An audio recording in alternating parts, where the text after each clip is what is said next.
I have 6 o'clock. I would like to welcome everybody to the New Bern Board of Aldermen meeting. Tonight the prayer will be given by Alderman Sabrina Bengel. Thank you. Please pray with me. Our most gracious and heavenly Father, I thank you for another opportunity to gather this night to represent the citizens of this great city. I know that these have been trying times and look to you to guide and direct us. I also ask the following. For all who have contracted coronavirus, I pray for care and healing. For those who are particularly vulnerable, I pray for safety and protection. For all who experience fear or anxiety, I pray for peace of mind and spirit. And as public officials and decision makers, I pray for wisdom and guidance. Lord, grant us peace, grant us comfort, and grant us healing. Be with us and all of our citizens, for it's in Jesus' name I pray.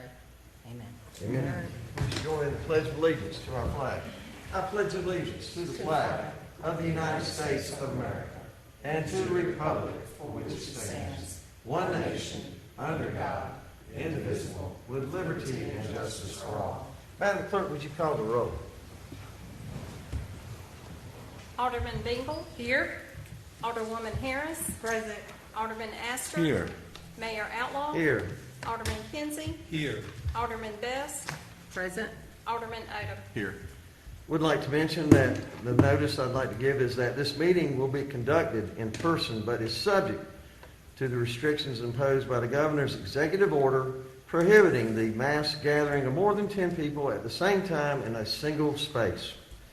In order to comply with this order and maintain the safety of residents, staff, and elected officials during the COVID-19 pandemic, the public may view the meeting by watching a live stream on the city's Facebook page, the City of New Bern NC Government, on Sunlink Channel 3, and the city's PEG channel, or on the city's website at www.newbernnc.gov.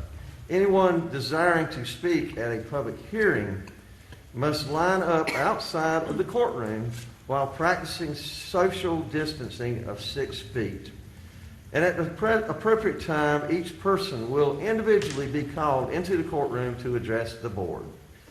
So at this time, our first item of business, if the Aldermen don't have anything, is the consent agenda. Mayor, I move we approve the consent agenda. Second. Motion and second. Is there discussion? Seeing none, all in favor of the motion say aye. Aye. All opposed, the same. The motion carries. Our first item of business would be item number 5, Mr. Stevens. Thank you, Mayor, members of the board. Item number 5 is public hearing on the proposed budget for fiscal year 2021. As you recall, at the 12th of May 2020 meeting, I presented to you a proposed budget for the fiscal year 2021. Public hearing is necessary and has been advertised as required by the statute. So at this time, I'll turn it over to the board to perform the public hearing. Okay, does the Alderman have anything, or the staff, before I open a public hearing? Seeing none, I will now open a public hearing for discussion of the proposed budget for the fiscal year 2021. Anybody from the public that would like to make comments, ask questions, is free to come to the podium and do so at this time. Mayor, I just have a question. Did we allow for any sign up or anything like that? Anybody contact you? No, the instructions on the agenda were for them to show up tonight, Okay. and they would be escorted into the room if they wanted to speak. That's fine. Just want to make sure.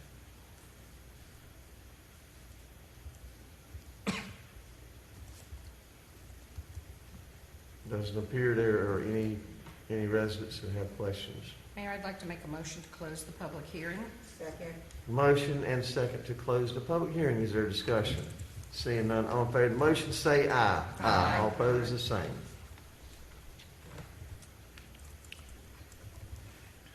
Question, sir. As far as our budget workshops, what's the plan for those?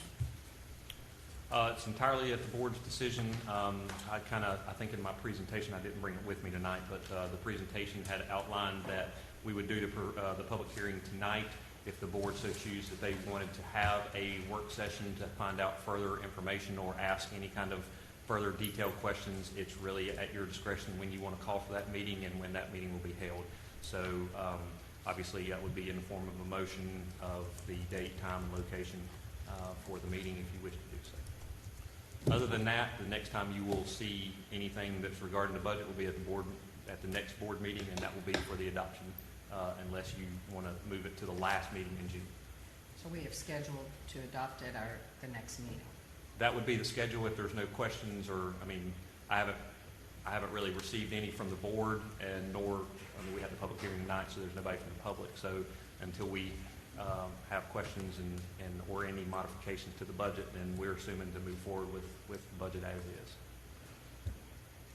I think never in my lifetime have I seen an opportunity that we need a workshop because of the potential loss of revenues for the ensuing year. At the same time, I've never seen time in my lifetime where we need to have the least number of meetings we can have. The Zoom meetings they're okay, but I really miss the interaction of my fellow aldermen and women as to respect to questions that come up. And when we're discussing these things in workshop, a lot of times things come up I just wouldn't have thought about if we hadn't had the discussion. So I don't want to kind of like carte blanche plan on approving a budget. So again, I know we're not out of the woods yet with COVID-19. I have concerns about putting staff, residents, or elected officials in harm's way to do it. I don't know if the board would like to monitor the health of our city, our nation for the next 7 to 10 days, and then maybe we could call for a 48-hour notice workshop as we monitor the health situation. And then I can't imagine passing a budget without some discussion. Alderman Ashton. Mr. Mayor, I went through my budget package. It's kind of a bare bones budget, and I think the staff has done a great job putting the budget together. I had some questions, called the appropriate department head to get the questions answered, and I'm satisfied with the answers I received. I think it may be important that we wait until 6 months down the road to review the budget again to see if there's some of these items that these department heads have asked for that we might be able to adopt and bring in the budget at that time. It's a pretty bare bones budget. How flexible are we with the decision if we were to go ahead and pass, and how flexible would we be in making changes down the road? Obviously, other than what would already be expended at that time or what we would be under contract to do, at that point, anything could be changed. It's like any other time where you run into a financial crisis. You could say, no hire, freeze employees, all vacant positions are eliminated. But, there's all kinds of different things that you could do, and you could take the action. The board could do that at any time, or give me the direction to do those things at any time. But where you would be stuck is if you are in contractual type arrangements. Just off the top of my head, maybe like some of our IT solutions where something might be in the budget for us to go to a new security package. And with that budget requires us to sign a contract at the beginning of the year because it becomes effective, August 1.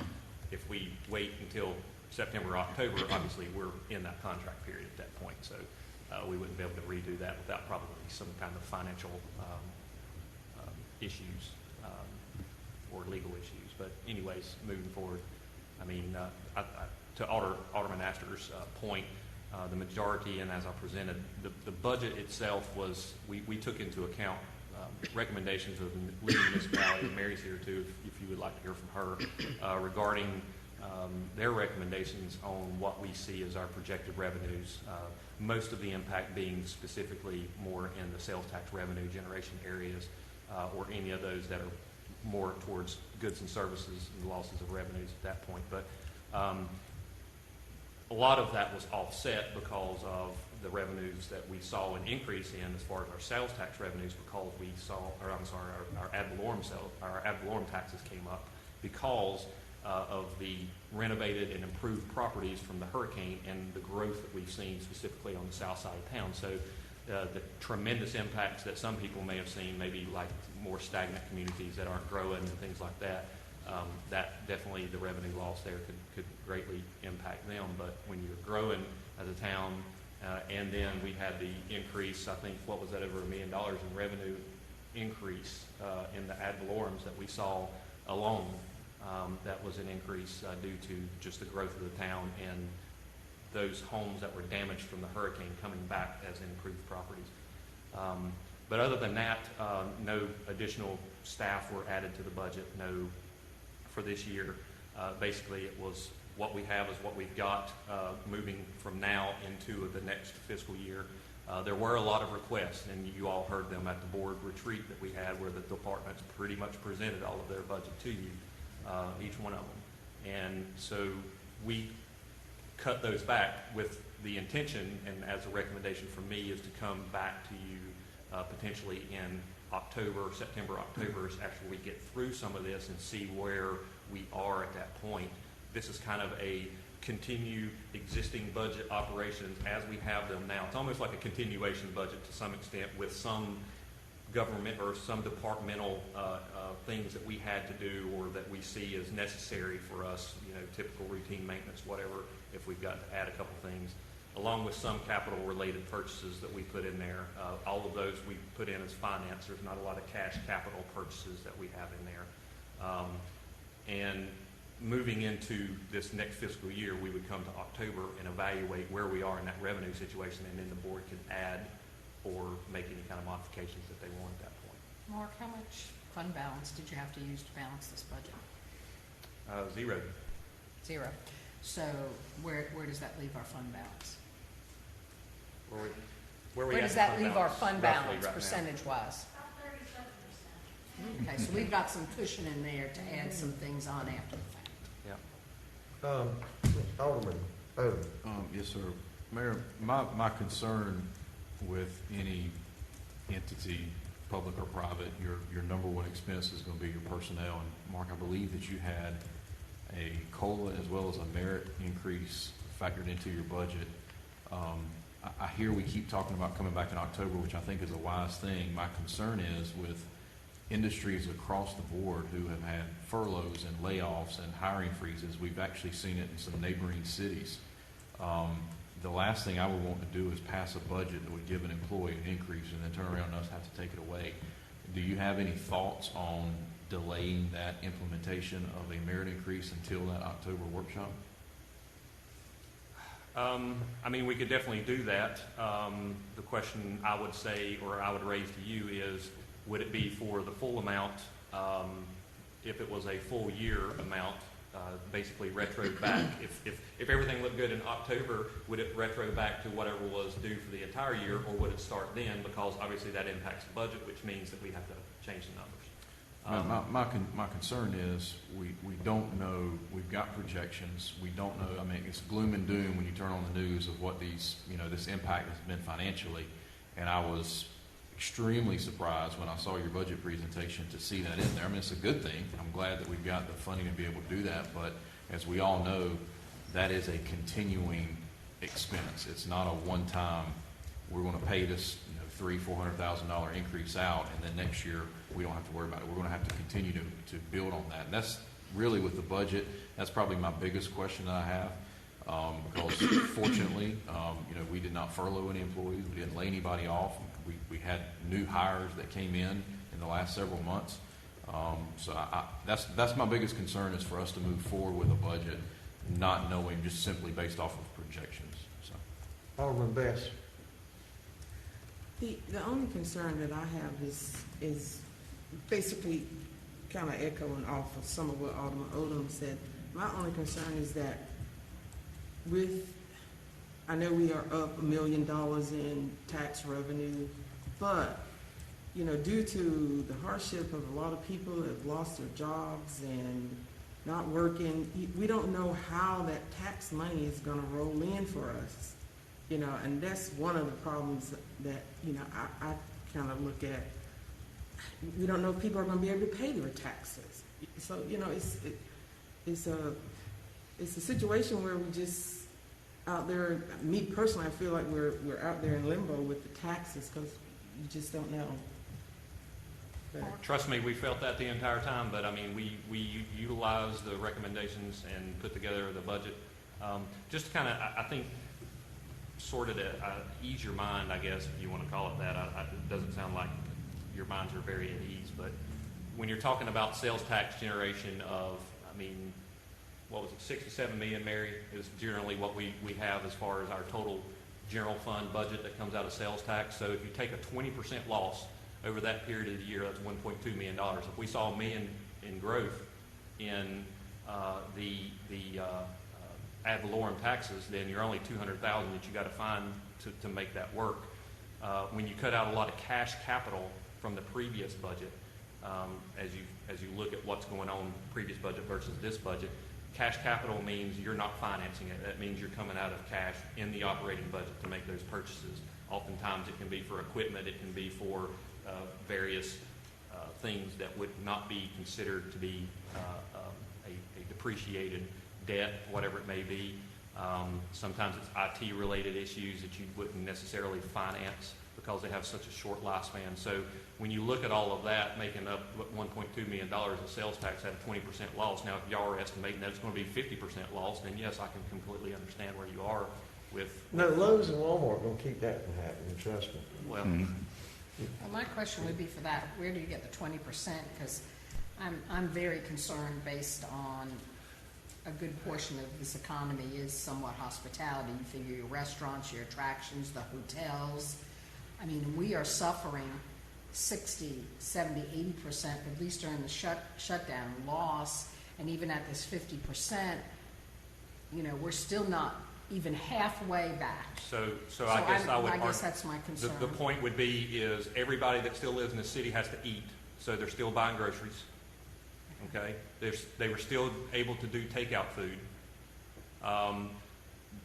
People who needed goods and services, such as things that you would typically buy at maybe a small business, probably got it at Walmart or one of the So you places think that you're were making that it were up? That's open. the difference of what we've lost. You're making it up somewhere. I can't verify. I don't see Right. all their numbers, but I would say that if people needed it, they probably got it in those ways. Yes, the tourism business, small businesses, I'm sure probably have been suffering greatly, 60 to 70%. But I'm sure that, as the mayor indicated, there probably hadn't been a loss at all at some of those The larger big boxes. elasticity of that trickle-down $1,200 check is stimulated the economy that you don't know, and this disposable extra income is theory of substitution. It's been spent somewhere else, and everybody in this room and on TV knows where it's been spent. So they're going to be down some, but not as much as you think. I have two more Alderman questions. Kinsey had a question. Okay, I'm so sorry. Go ahead. Is it any way that we can get this workshop a little bit earlier than October to just give us a chance to see where we are? Because Alderman Bengel has a good point there. With the only big stores that's really been making money is just Walmart and Lowe's. You know, a lot of restaurants haven't been open, just a few of them, and now they're beginning to open, but people are still afraid to go in to purchase something. So we can't really bank on that number. Is it any way that we can kind of, speed this thing up a little bit? Kind of see exactly where we are and where we're going to fall. But the property tax has made up the difference. But if you don't have a job, where you going to get the money from? Well, I don't think that Academy Sports is not going to pay their taxes, and that's where, Majority of taxes were paid in January too, so that money was already received. and Harris Teeter and those stores like that. I understand, but we got the little man. I'm not, my business still closed. Everybody else is making money but me, But my point is, it's only the giants are making the money. The small businesses are not making anything. If they do, it's very little. And the people that work for them, even at some of the larger stores, everybody's not really at work. It's a lot of them at home.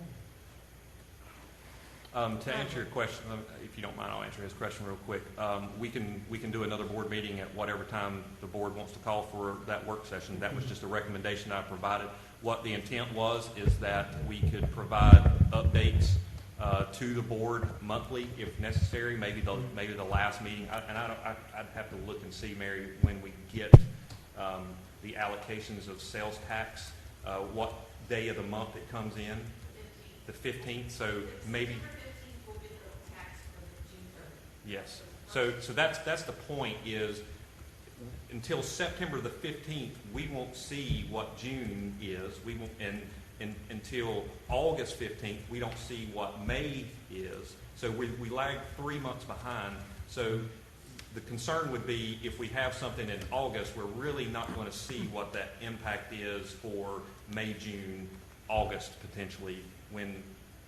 But if we give you like a monthly update and then we see this, oh my gosh, look how low it is, then at that point, yeah, we may call for the meeting earlier, but October, we would really have a good idea of where we ended at the end of the fiscal year. We would also have a good idea of how much longer past the June 26th third phase date that this thing's going to extend, that the governor's talked about.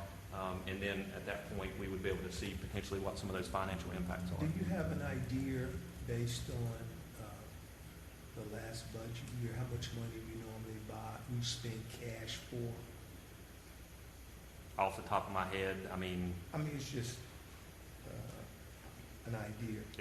Do you think?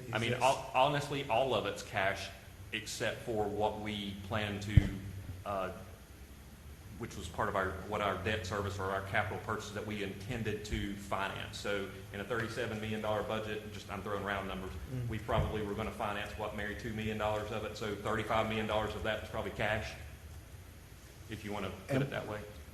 Mary said we had 37% in reserve. Is that correct? That's correct. What's the dollar figure? What does that relate to? Ballpark. Like 15 $14 million? or $15 million. $15 million. Alderman Harris, go ahead. I just want to say that I agree with Alderman Astor. I think that the staff did a wonderful job with pulling the budget together. At this point in time, with everything that is going on with COVID-19, I would think that it would slightly be a slap in the face if we were going to put a hold on giving any employee any type of increase, because if the economy is still having an issue and they're not stimulus checks coming out, at least they're still working. We haven't furloughed anyone. They're able to take their paychecks and continue to pay their bills. And with that extra little help, they'll be able to continue to stimulate our local economy. I know it's hard on the small businesses and the big businesses, and I feel like I have confidence in Mary that when we get the information that we will have a board retreat if we need to make a decision, if we need to do any adjustments. But moving forward, no one came to address any concerns in the budget. I feel like we should be able to keep it as is moving forward. And with a fund balance of almost $14 million, I think we'll be okay to go ahead and make sure that we pass this budget and be able to move on to more pressing things. I agree. By law, we have to have it approved by July 1st, correct? Yes. So unless we do a continuing resolution, and we can do that up to 60 days without having to take another different action. My two questions were, Mary, is the 20% number we're using for the drop in tax, is that what the county is predicting? Yes. Okay. The county, school government, and Okay, so that's where that number, that wasn't something. Okay, and then the second thing, how is this going to impact, and Charlie might be, our utilities? Because of course, I know people, because they're not at work, machines are not running, we're not generating the electric like we were, therefore that budget item is really going to decrease. We have deferred some payments for people who are going to have to pay over time now because of the situation. What do we see the true impact on our utility fund, which helps to fund some of our other departments? That was another concern that I had. Forecasting that, I'm sure there's probably going to be a little bit of a decline. Like I said, it's kind of difficult to tell as we're in it right now. Charlie, do you have any kind of update as to like month to month what we're seeing as far as the reduction? Doing part of the update on diesel 124. Yeah. But Come to Come the up, mic. come up, To the Charlie. mic. You're welcome. the intent is we hope to collect. Understood. We're deferring payments right now until we get through this. And those that struggle to make those payments, we're going to extend payment plans to them. So And I we do hope understand to collect. What about the commercial? You know, I'm just saying personally, I know what my bill is when we're full throttle, and I saw it decline because we were not at full throttle. So you're not getting your anticipated average monthly charge, I would think. Revenue collections are down, Okay. and seasonally, it's been cool. We need to get some more months to sell some power. Commercial, those numbers, they don't look staggering or crazy. Okay. There's some exposure there that I can go more into now or when we do the EO 124 discussion. But I think we can, depending on what the governor does with this order at the end of May, I think we're okay right now. Okay. Thank you. And again, we have a very healthy fund balance in our electric department for these types of situations. And quite frankly, we forecast year to year. There's always a chance that we have a cool year. There's chances that we have a hot year, and that's where we have a lot of fluctuation as to what kind of revenues. Hot years, we usually have like hot summers and cold winters. We have a tremendous revenue year because that generally is how we generate quite a bit of money on the retail side. When it's cool like it has been thus far, I remember last summer it was already 90 degrees half the time in May. So this year it's been a lot cooler, so it's a little bit different. But sometimes those things have a way of working themselves out because we might see August and it might be 15 or 20 straight days of 95-degree weather. So, but we're trying to guess at weather at that point. Thank you. Any other discussion?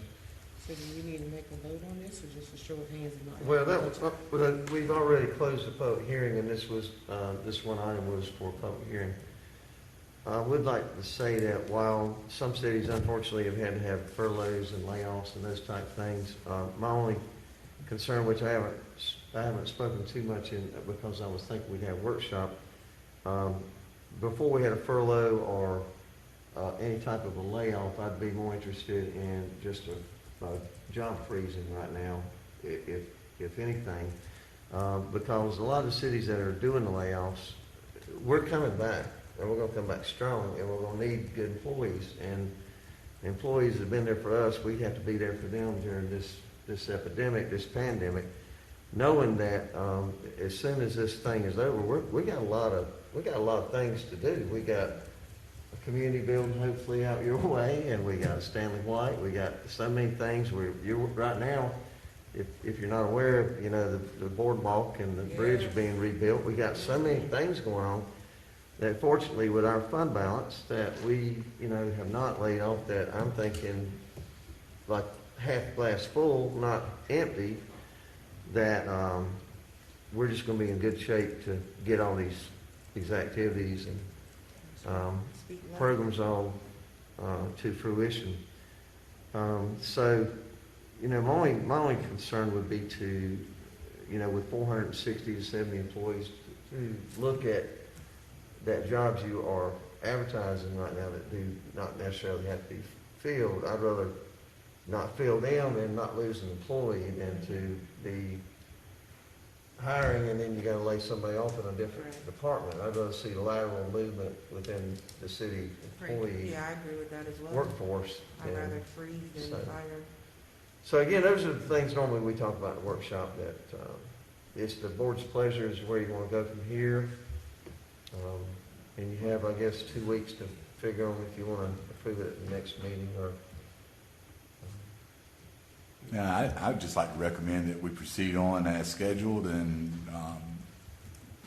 look for hopefully to adopt the budget at the date that the city manager has recommended, and with the information that the city manager and our finance director receive and submit to us weekly, monthly, or whenever they think it's necessary, that we have a meeting that time and discuss the issues. But I feel that the economy is getting ready to move. I think so. I think so, and I think and the thing that concerns me more than anything at this point in time is that Charlie's already having a heck of a problem keeping staff.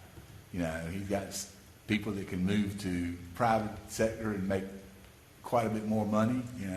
We got police officers that can move to other cities and make quite a bit of money, and that's fine if they want to do that. But we just, I'm ready to these police officers and firefighters and so many of our employees that have been all involved up to their eyebrows in this COVID-19. And, you know, I'm ready to let's move with the budget, and if we see that if Mary feels that we need to address something, we need to go. Mary, have we received any more FEMA money?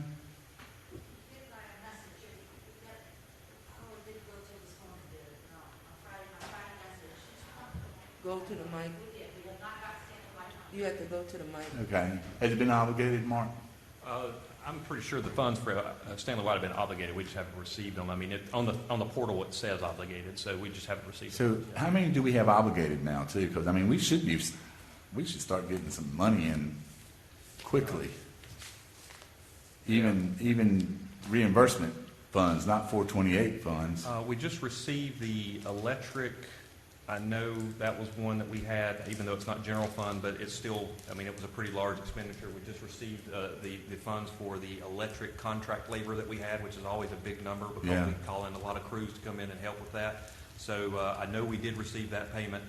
Stanley White is obligated, so that was going to be, I think the FEMA share of it was about $5 to $5.5 million. Then you got the state share, which is another 25% of that $8 million total. Plus insurance. We've already got the insurance.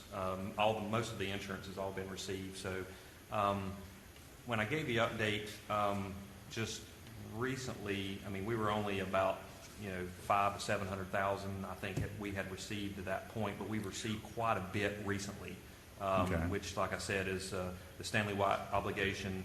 We're currently. I'm thinking more about the general fund, Mark. How much? That's. Right.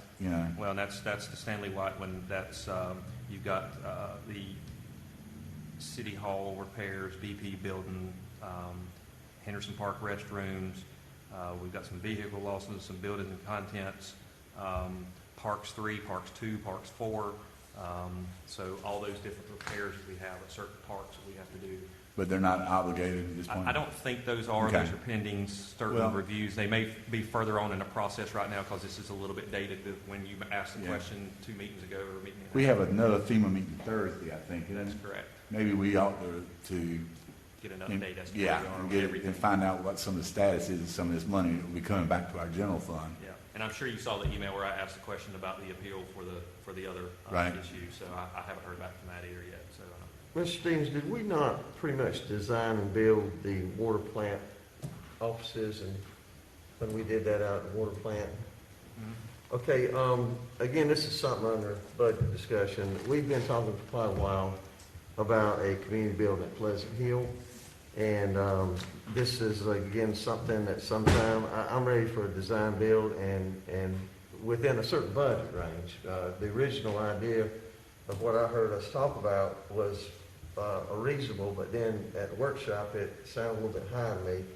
But, as part of budget, that and, of course, I know some of these other things are being done on a FEMA reimbursement, but I'm ready to do a design and build on that building out there. And I don't know how the board feels, but I know when I talk to individual board members, I've not heard anybody that's opposed to it, but I don't want to be part of passing a budget and this building get left out and we're dragging another year. It's in there, Mayor. It's in there for $300,000.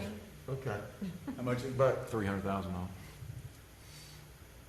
And we'll certainly, we could certainly value engineer that as best we can. We just wanted to put, obviously, these are budget numbers. So we would look at whatever we could try to do in-house. The water resources facility that we built, I think, came out to about $1.4 million whenever we were all told finished with everything, paving, concrete, the building, all of the improvements that we had for the site and everything. So, that we had quite a bit of square footage for that amount of money. But, So we're definitely not talking to that scale. If we approve this budget next meeting, could staff, if we approved it and it's in there, could we start the design build process like we did on the water plant and go ahead and get it built and it not take 2 or 3 years to do it? I certainly think we could do that, Mayor.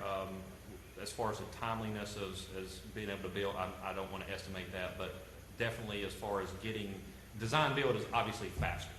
A process because we don't have to wait on architectural plans and design review and all that other stuff. Oftentimes, all of that stuff is ongoing at the same time. So your design build process is actually you would RFQ, get qualifications, or send out a proposal based on what are you looking to get at this particular location and what do you want in it, and then you select the contractor that gives you the best price, and they design and build it at the same time, and then bam, you got something. So yes, if we get to approve the budget at the next board meeting, then if we know that's going to be in the budget, then we could go ahead and start the process of getting and securing that contractor and working through that process about what's going to be in the community center. I'm sure you're going to want some public engagement, and then at that point, you actually hire that contractor to start working.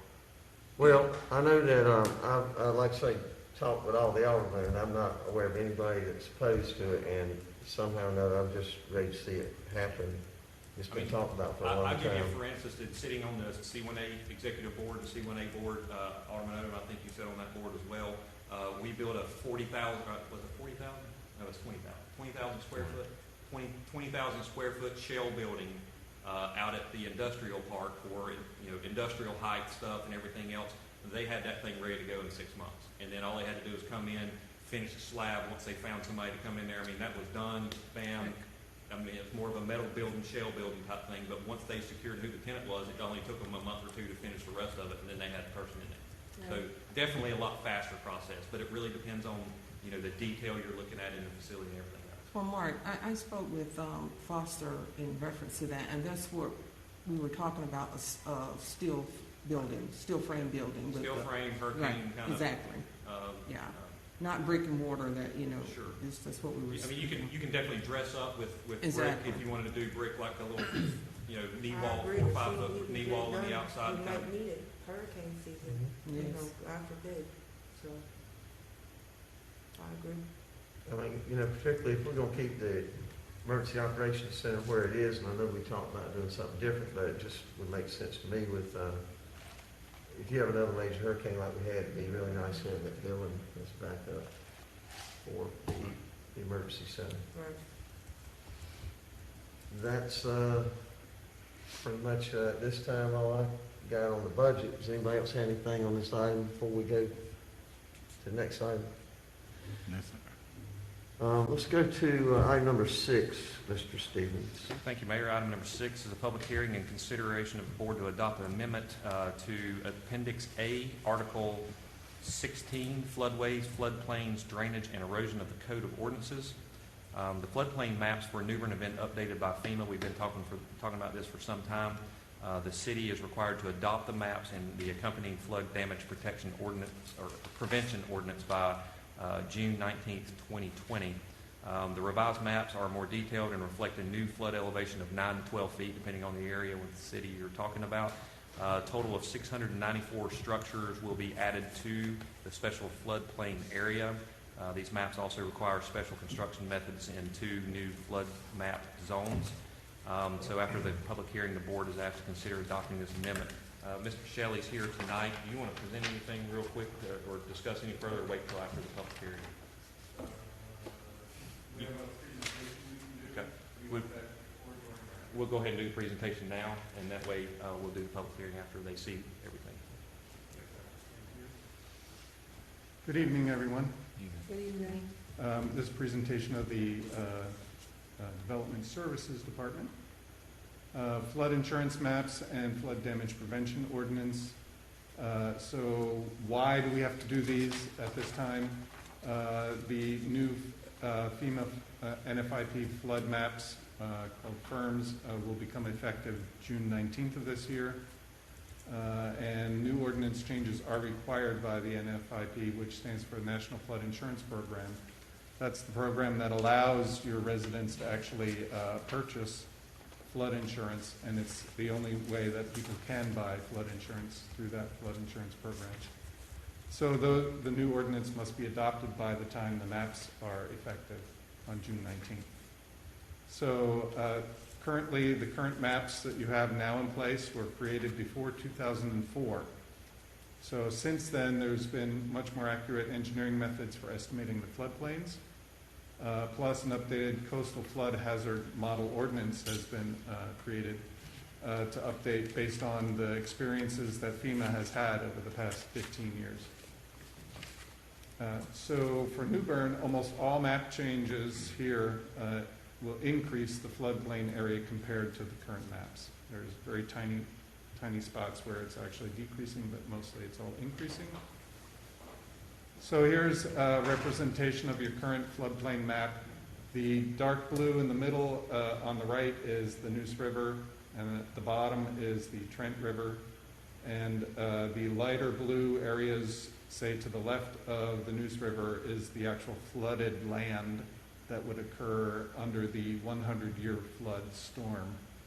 So we've highlighted a few areas downtown in the middle on the right, and then above that you have Woodrow, and I can't read that from here. Glen Burnie Gardens. Thank you. And then down at the bottom along the Trent River, also we have Ward's Point, I think it's called. And then, so the new floodplain map, you'll see, is very similar, but there are some significant changes. Look at the word new there. I'll go back again. And right above there, there's a bright yellow area. When we go back again to the future, there's more blue area there. So that's right above the Riverside District, or just north and west of the Riverside District. And then there are other areas which actually this next map gives us a better idea, but this one also tells us that 694 structures are being added to the floodplain. So this one shows in the pink, the green pops out really quickly, but the pink area is actually the area that's being added.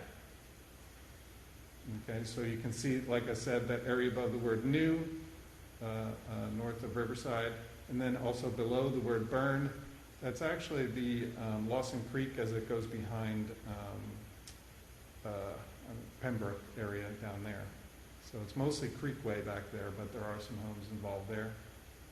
And then there's a smattering of all kinds of small areas, even on the other side of the river, of the Neuse River.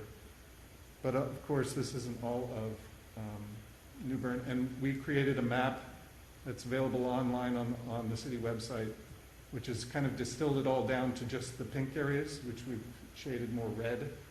So these are the actual new areas that are added on that map. That's available online on the city website.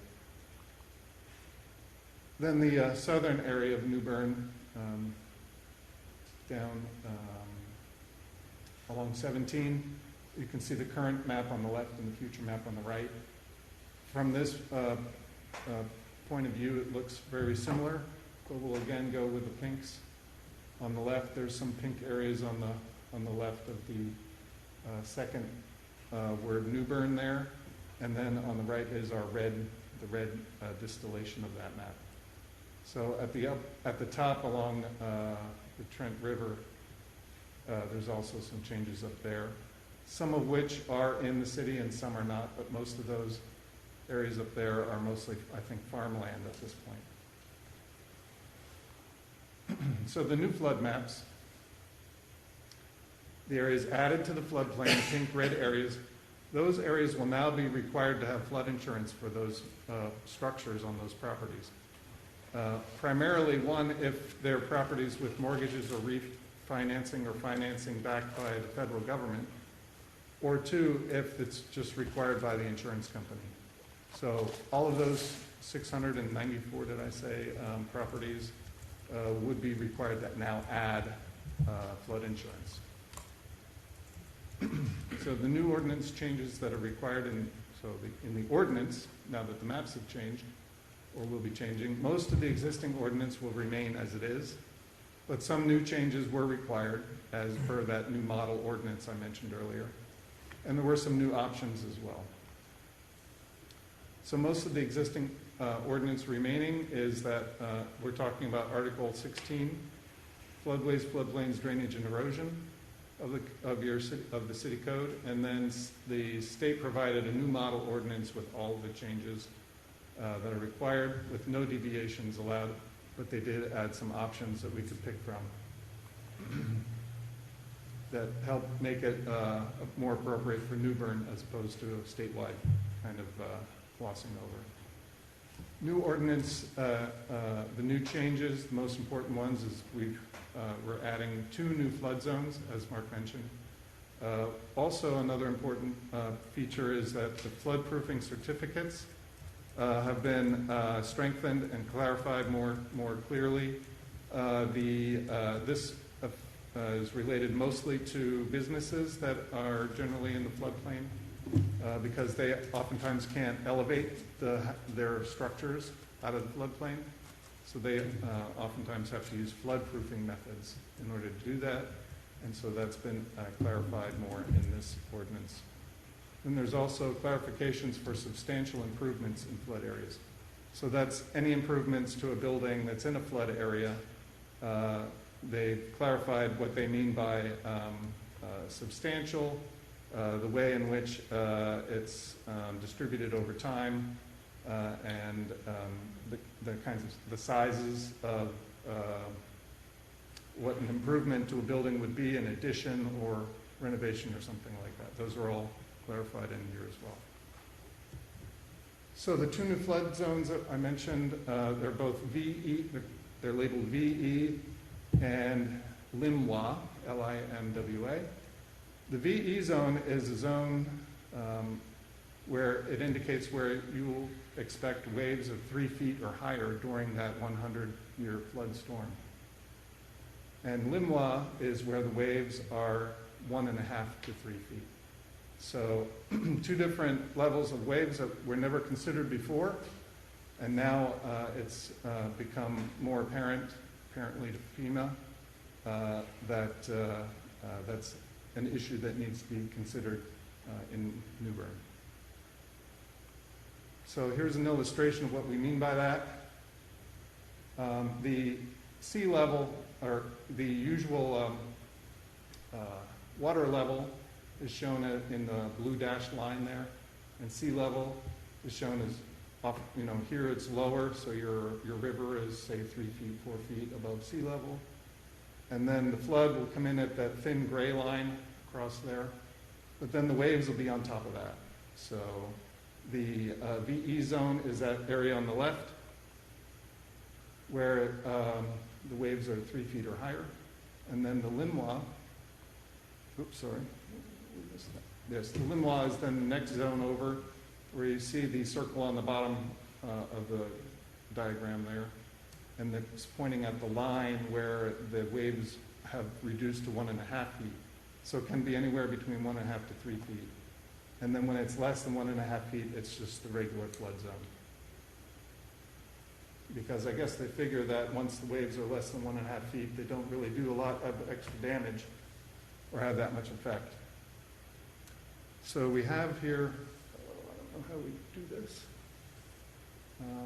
We have a video to explain that.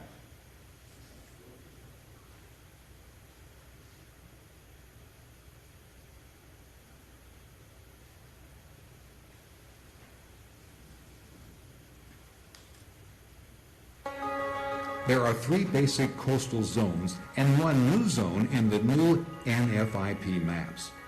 The flood zone X is considered to be a low risk of flooding. VE zones, or coastal high hazard areas, are zones where high velocity wave action accompanies the storm surge and can cause severe damage to buildings. AE zones are areas affected by storm surge, but where wave action is diminished or absent. For the first time, FEMA has established another area within the AE zone called the Limit of Moderate Wave Action, or LIMWA. These moderate waves can cause damage to buildings, though they are not as damaging as the waves expected in the VE zone. Communities that adopt the Limit of Moderate Wave Action as a higher regulatory standard may earn flood insurance rate discounts.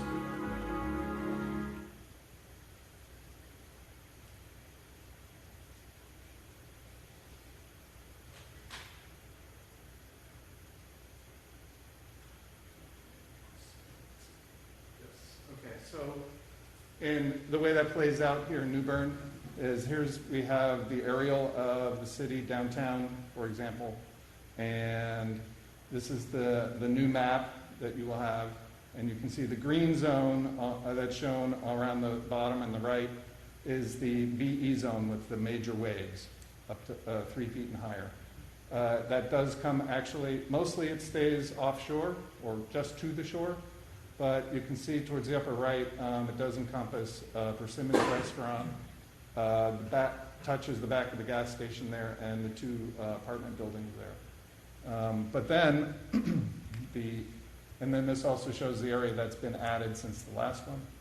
And then we've added the line, it's a little thin here to see, but that kind of black line that snakes through the blue area, that's the Limois line. So everything between that Limois line and the green is the area where you'd expect between 3 feet at the green edge, all the way down to 1.5 feet at the Limois line. Waves of that size in there. So I hope that helps some people understand what that all is about. So basically at this point, for the ordinance, the timeline, we've gone through the planning and zoning meeting and the recommendations. The final draft is posted to the website. The advertisement's been in the paper. Alderman, you've called for a public hearing last time. And so tonight we've held now the public hearing. No, not yet. That was the previous one. We're going to hold a public hearing tonight and then perhaps consider adoption. But you must adopt this by June 19th, pretty much in its the way it's been drafted. There's a little bit of leeway, but that's essentially it. Any questions? Well, it's not a question, it's a statement. We have no choice. I mean, if we don't adopt it, we lose FEMA insurance program, so we have to do this. I have a question for you. Some of my neighbors have reviewed the new map, and one of them in particular, just a tiny sliver of the corner of their house is in the red. Yes. Does that make them qualify, or does that make them have to have? Yes, it does actually. Now, they should probably also consider there are some ways to apply to FEMA or the NFIP to show that their house actually isn't in the floodplain. And that was my next question. The neighbor across the street from me actually hired a surveyor and went out and had the elevation shot, has a certificate of elevation, which puts their property at 13 feet above sea level. And they're in the red. Does that mean that they can present that certificate to someone and get out of the flood zone? Right. So generally, it's the insurance company will at 13 feet. That's probably going to be outside almost every one of our zones. So as far as insurance is concerned, yes, they would probably just present it to their insurance company to show the evidence that they're above the floodplain. That will then affect their rates. The lower you are, the higher your insurance rate's going to be, and then the higher you are, the higher your... And how often will FEMA change this? Opposite way around. The lower you are, the higher your insurance rate will be. Sure. Sorry. I understood you. How often does FEMA update these maps? About every 10 to 15 years. Okay. In this case, 16 or so. I have a question, Mayor. Yes. I need some help from you and Mark. Early on, right after the flood, the care group was very concerned and upset because we were not participating, and I can't remember that program because we had about, what was it, a dozen houses or something that hadn't completed. Are we complete now? Are we in that zone with all of this? Yeah, I actually, Mr. Ruggiero was, and I discussed that a while back. About, I guess, several weeks ago, he sent me a message that we are now in compliant with all of those, but we now need to probably bring that to the board for the decision to be a participant in the program.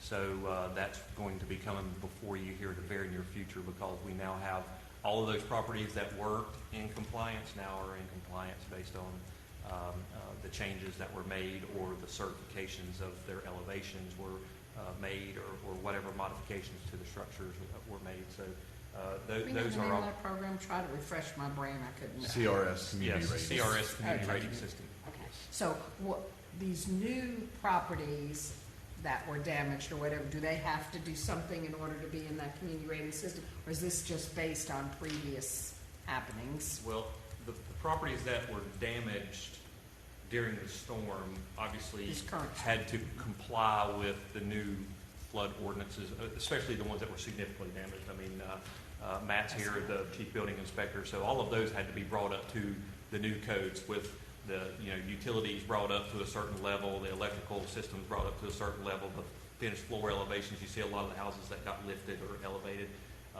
But also we have, different aspects of the community rating system that we're applying to, I think a lot of it was more towards the air conditioning system. So the CRS program was based on a 10-year audit of our flood files.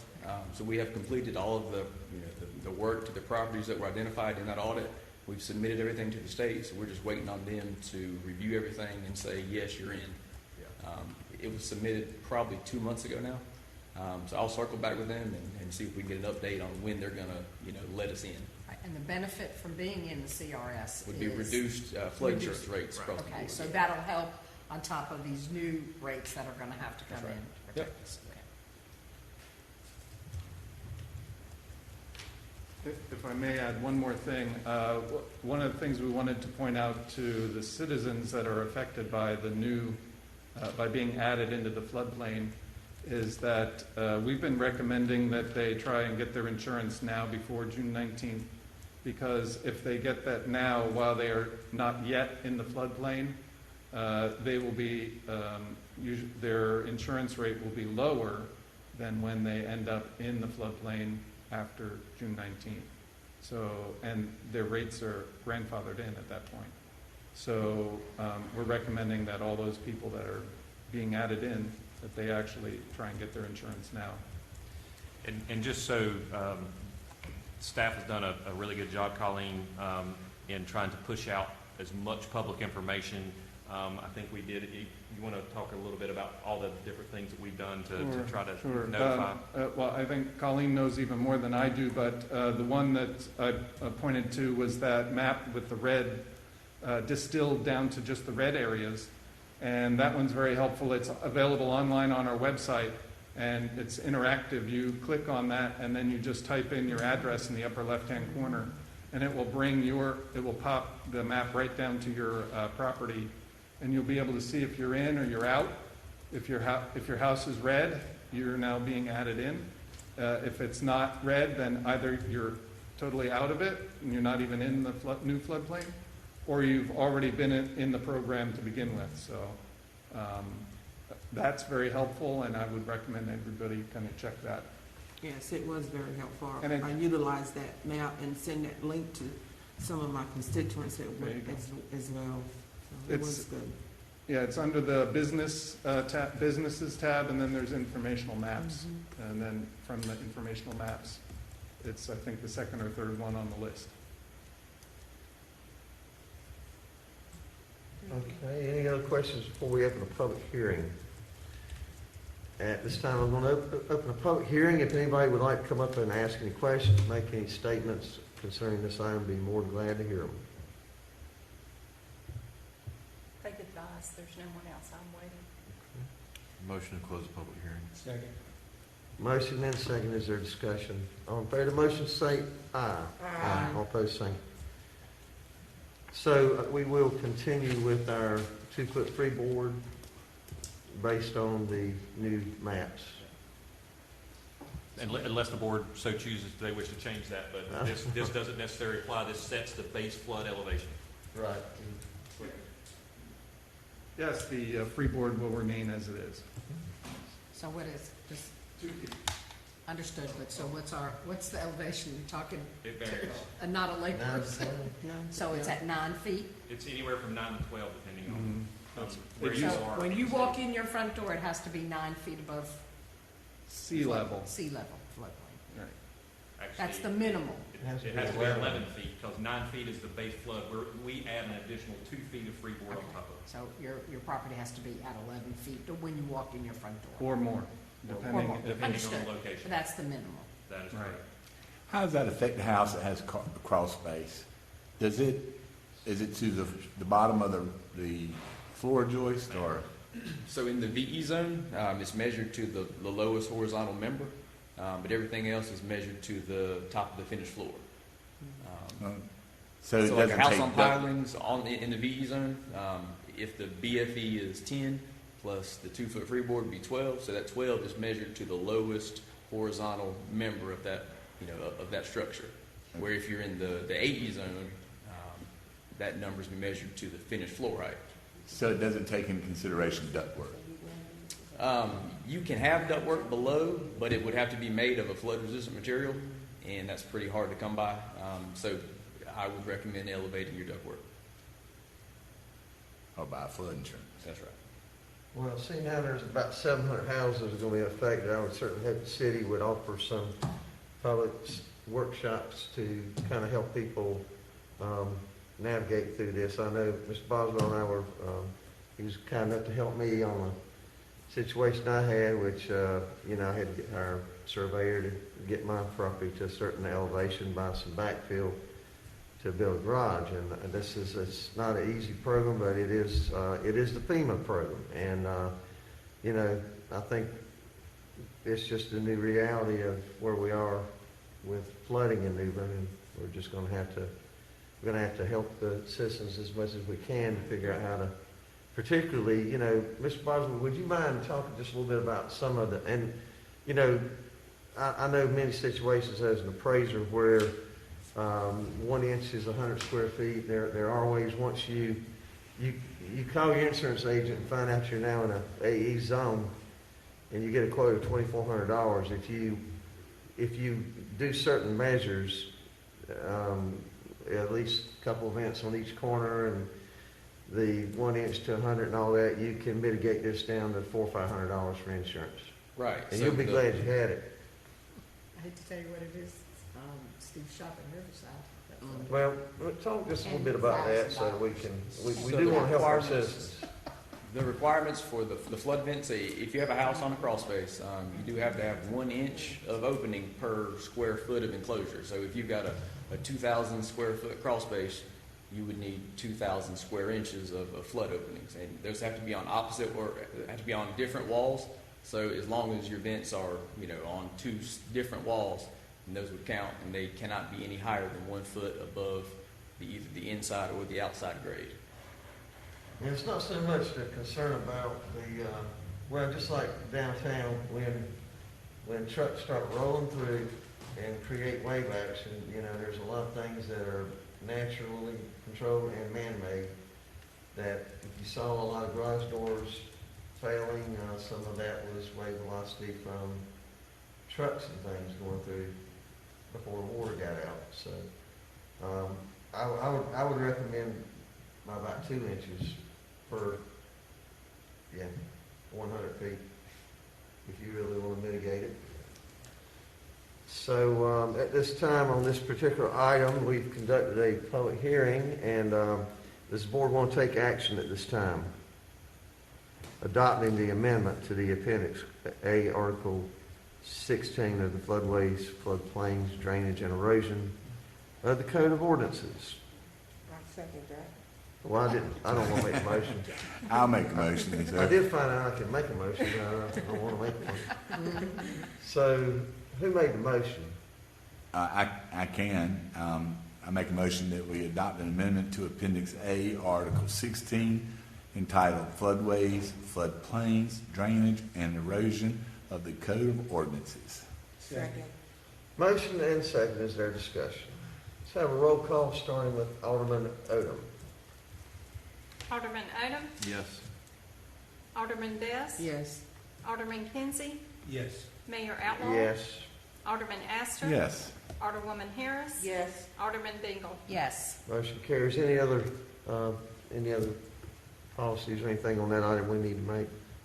No, sir, I took note of your recommendation there, so I'll get with Mr. Ruggieri and Matt and get Colleen to work with them to see if we can get some additional public information as best we can. I'm sure it's probably a lot on the individual basis, individual property basis, but try to get as much information as we can out there for the public. Try to If we don't do anything else, if we did something on TV, because I would like for people to be able to get with their insurance agent prior to the June 19th, whatever that date was, so that they can.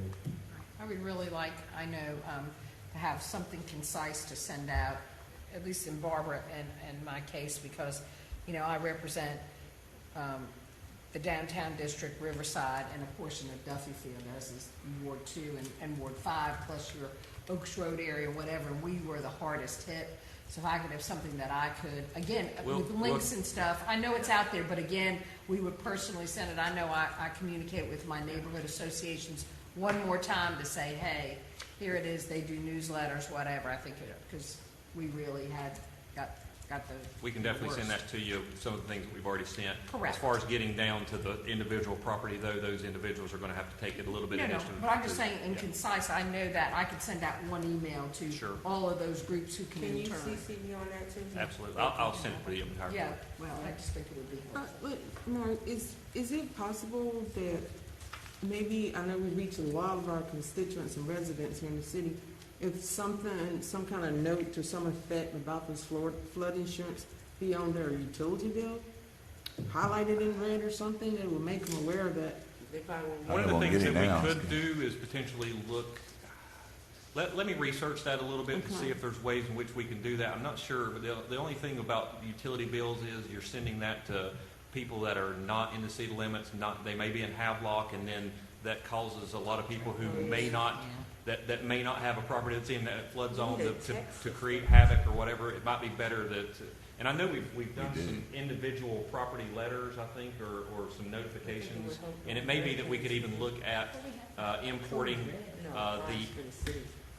it may be that we can import the affected addresses that were included in the 694 properties, and if we have information on them, we could potentially notify them via the utility system that we have as far as a robocall, where it calls them and says, hey, your property is going to be impacted. There may be ways that we can do so. Let me research that with staff. Thank you, Mark. I think that would be ideal. Thank you for that suggestion. Let's go to item number 7, Mr. Stevens. Okay. Item number 7 is a discussion regarding the expiration of the Governor's Executive Order 124 regarding termination of utility service. As you may recall, on the 31st of March 2020, the North Carolina Governor issued Executive Order 124 that in part suspended residential utility disconnects for non-payment from March the 31st through May 31st, and essentially due to the COVID crisis. Anticipating the expiration of this order, the city is urging customers to continue making their payments to avoid accumulation of large balances. Customers with past due balances are also encouraged to make payment arrangements to avoid the possibility of disconnection after the expiration of the order. Educational information, payment arrangement applications have been made available to customers on the city's website. We've also put that out through social media and through an automated voice message for those who are in that situation. There's a memo that's included in your packet, and Mr. Bouchard is here tonight. He's going to do a quick little PowerPoint presentation.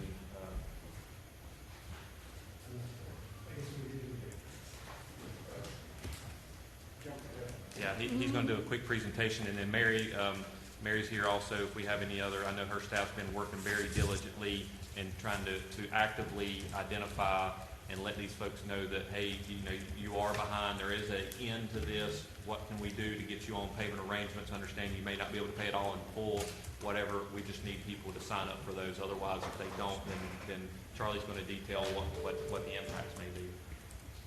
Good evening. I'd like to speak a little bit about Governor Roy Cooper's Executive Order 124. That was in his response to COVID, and it basically impacts all utilities across the state of North Carolina. And in general terms, it suspends utilities from disconnecting customers during this period of time, and it requires us to allow them to make payment arrangements. So with that as a general overview, I'll try to dive down into it a little bit deeper, but if we focus on the center of the chart, March 31st to June 1st is when the executive order applies. So we're anticipating the expiration of that order coming up. pending if the governor makes any changes. His office has been silent about it at this point, so I have no choice but to prepare for it to expire. During that period of time, the cost of usage for all of our customers will accumulate. We may not disconnect residential customers during this period of time for delinquency, no matter when the delinquency occurred.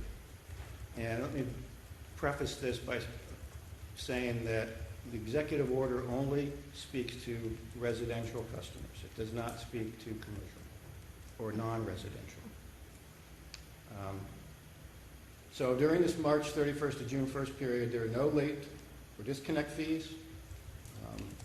We must give a minimum of 6-month payment plan to those customers that want it.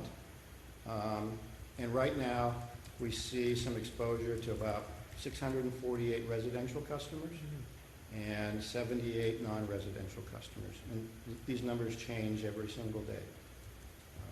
Going to the left side, before March 31st, we may not disconnect those customers now either. But as you, let me back up. Before March 31st, we're not able to disconnect those customers. And of that category, we have about 35 that are residential and about 9 that are non-residential. I suspect those customers took advantage of the board's resolution back on March 16th to suspend disconnects. And then that expired April 16th, and the governor's order has been applied in the meantime. After June 1st, what does that mean? The utility may disconnect according to the local utility policies, except for amounts that went delinquent between March 31st and June 1st.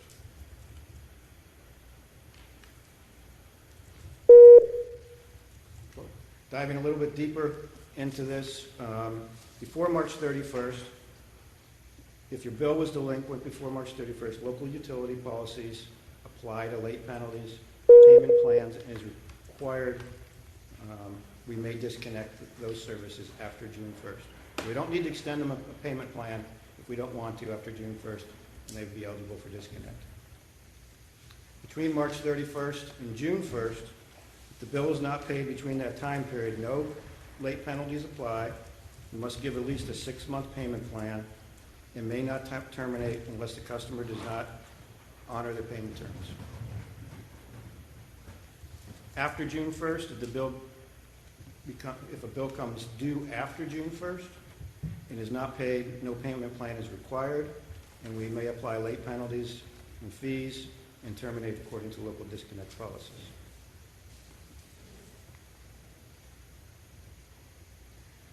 So the utility plans, the utility operations, some things we're working on before June 1st, which is that period right now. We're monitoring changes and extensions to Executive Order 124 and trying to track that on a daily basis. Preparing for Executive Order 124 to expire on May 31st. Part of that is educating the public like we are doing right now and speaking to you folks about the impact of that. We continue to try to educate our customers regarding this matter. We've been using social media, automated messaging, handouts. Something we should consider, or you may want to consider, is just applying payment terms to all those customers that were impacted by EO 124 rules, and just putting them on a payment plan.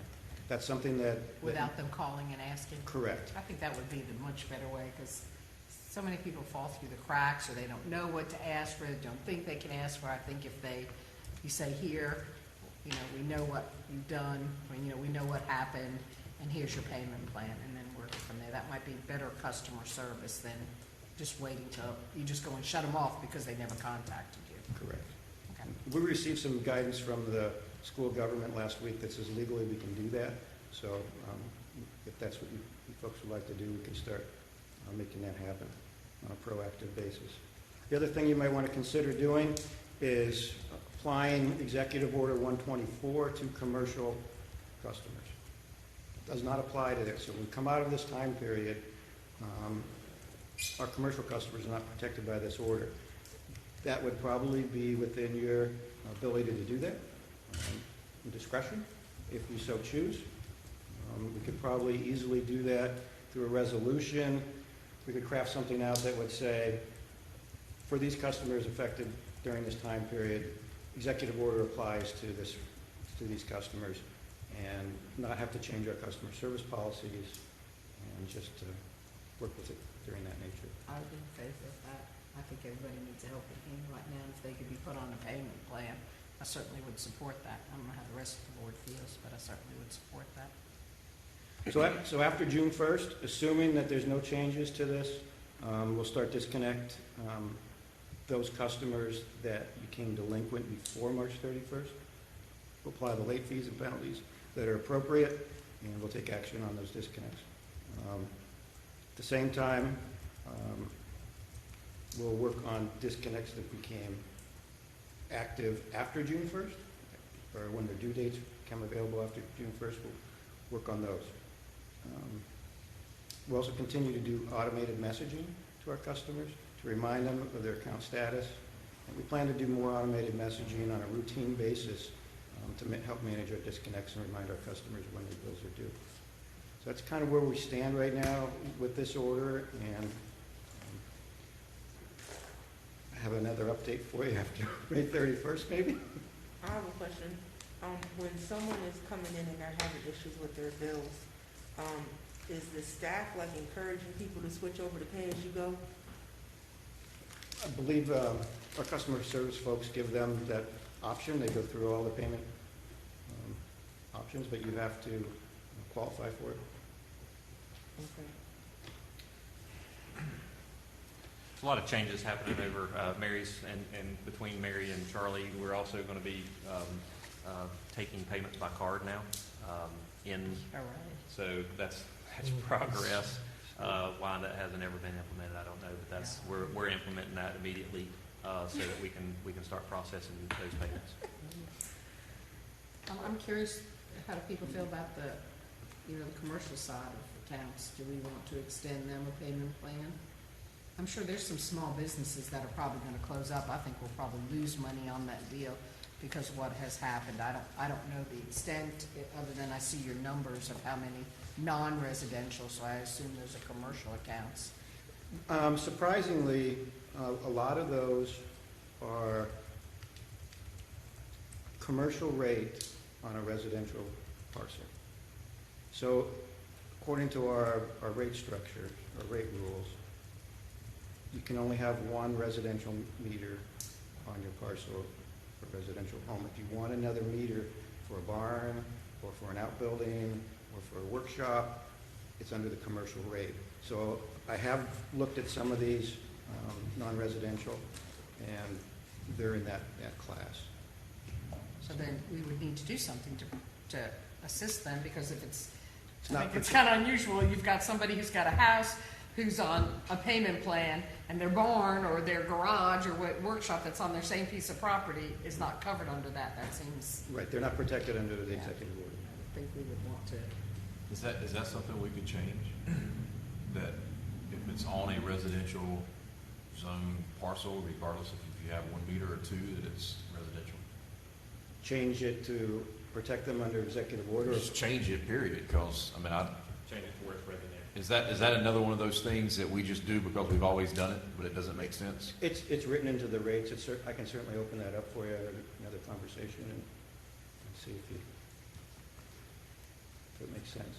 Well, and with the discussion, I'm all for whatever we have to do to support the small business or businesses if they need to be under a payment plan, if that's what you deem is necessary. So I support that if we need to do that.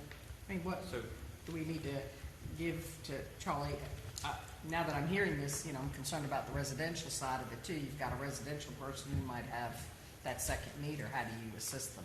Whatever we need to do to assist them. And then down the road, I agree with Alderman Odom, we need to look at that and change those categories, to make it easier.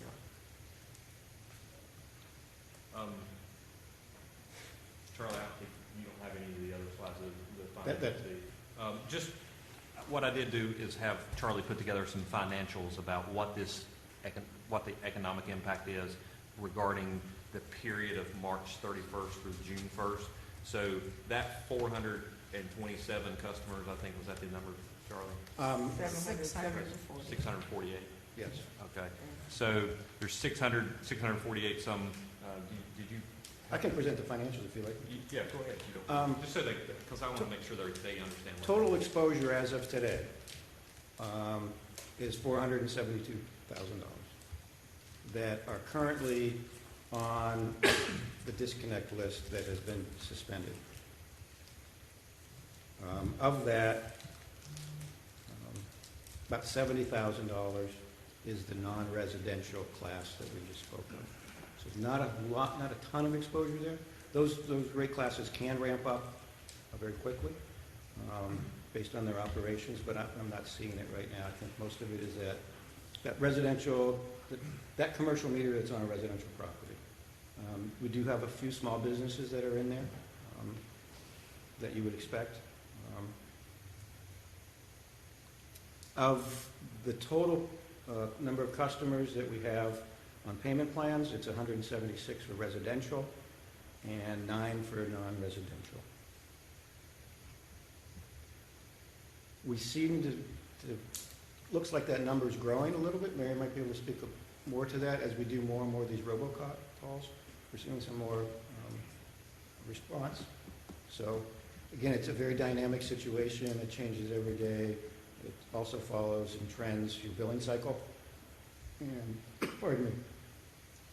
Charlie, let me understand something. You said 176 residentials were on the payment plan. Is that 176 of the 648, or is that in addition? In addition. I see. So of the 648, they have not signed up, taking advantage of the payment plan. But that's, based on what I'm hearing tonight, we'll be proactive on that, and we'll get started on putting them on payment plan. How are you going to determine the payment? Is it going to be minimum? Unless we receive the minimum by the executive order is 6 months, unless we receive some different direction from the It board. would be whatever the balance was that they Divided owed, by 6, divided by 6, applied over a 6-month period, Right, on top of on their top reoccurring. of whatever they consume now.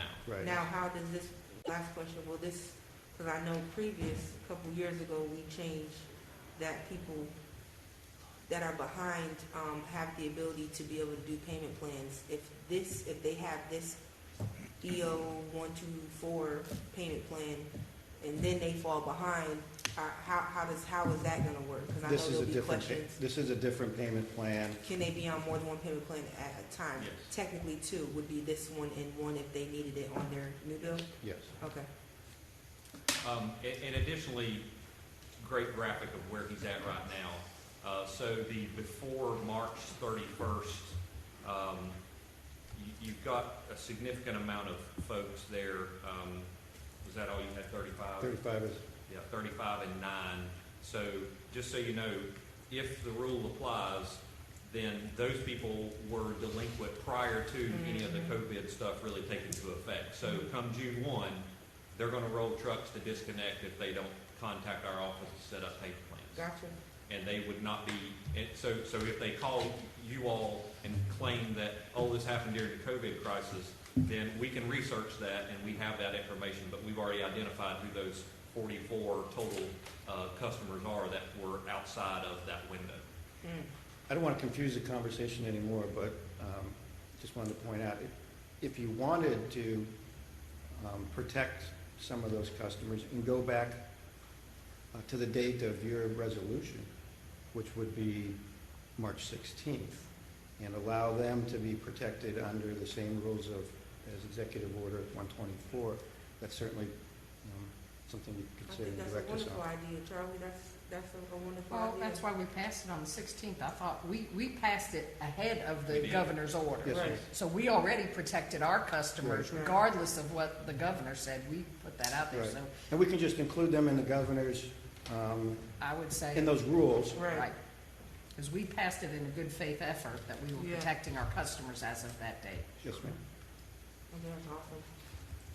Charlie, this is going to answer a question which you probably already know the answer to. And this is not going to affect any of our customers for when it comes to deposit-wise, their deposits. Will this make a change if they going under these payment plans? No? No, Okay. if they were cut prior to all of this and tried to set another service with us late after June 1st or any time, the deposit is still applied. The deposit rules. I would just encourage people to please look up pay as you go, because the way I was told from the previous finance director is, say I owe this much money, it could be rotated into that bill, and then I have my current bill, and I make 25% payment here, and 75 will go on my current stuff, and you get text messages. I mean, it is amazing. I don't know why a lot more people are not on pay as you go. You can pay from an app on your phone. It's amazing. So I just encourage that, you please just make sure you have customer service. Just encourage individuals to go on pay as you go. We spend so much money for the conversion. It's so important that we utilize it, because it's amazing. And I'd just like to say clearly, after June 1st, customers will still need to be up to date on their current consumption and their payment plan. If they fall behind on that, then they'll be eligible for disconnect. Charlie, before March 31st, the 44 residents, they have received a robocall? The majority have. There's a few one-offs that our records may have not hit them, but we're continuing that on a weekly basis. I would just say that if we end up going the route of automatically putting people on a payment plan, we have got to over-communicate the heck out of that message, because, Pete, that is definitely not something that we have ever done in the past. And our bills aren't the most user-friendly to read as they are. And then to turn around and do that, we've just got to make sure these people understand what we've done. We can send out automated messaging for that customer class. Do it on the TV too, because I know. I'll work with Colleen and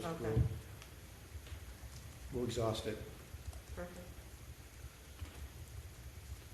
Anything else?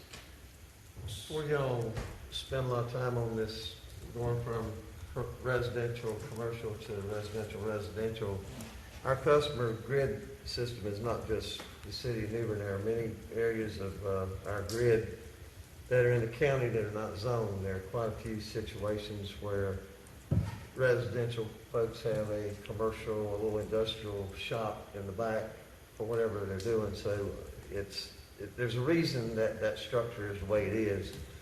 And it's not perfect in that there are many situations that I get complaints about over my 14 years on the board that folks want a residential rate, but they get the commercial because you have to be uniform throughout the whole grid. And so while it might be equitable to do it in the city, you have a lot of situations in unzoned areas of the county that we service that would not work. It also makes it difficult for staff to try to differentiate when setting service. Is this going to be a bed and breakfast? Is this going to be a commercial operation on your residential property? Staff's trying to figure that out, and I think that might have been some of the intent of the way the ordinance worked. Before you spend a lot of time researching, you might just check the historical policy of why it is where it is. Yes, sir. I don't think you're going to change it once you try to do your research.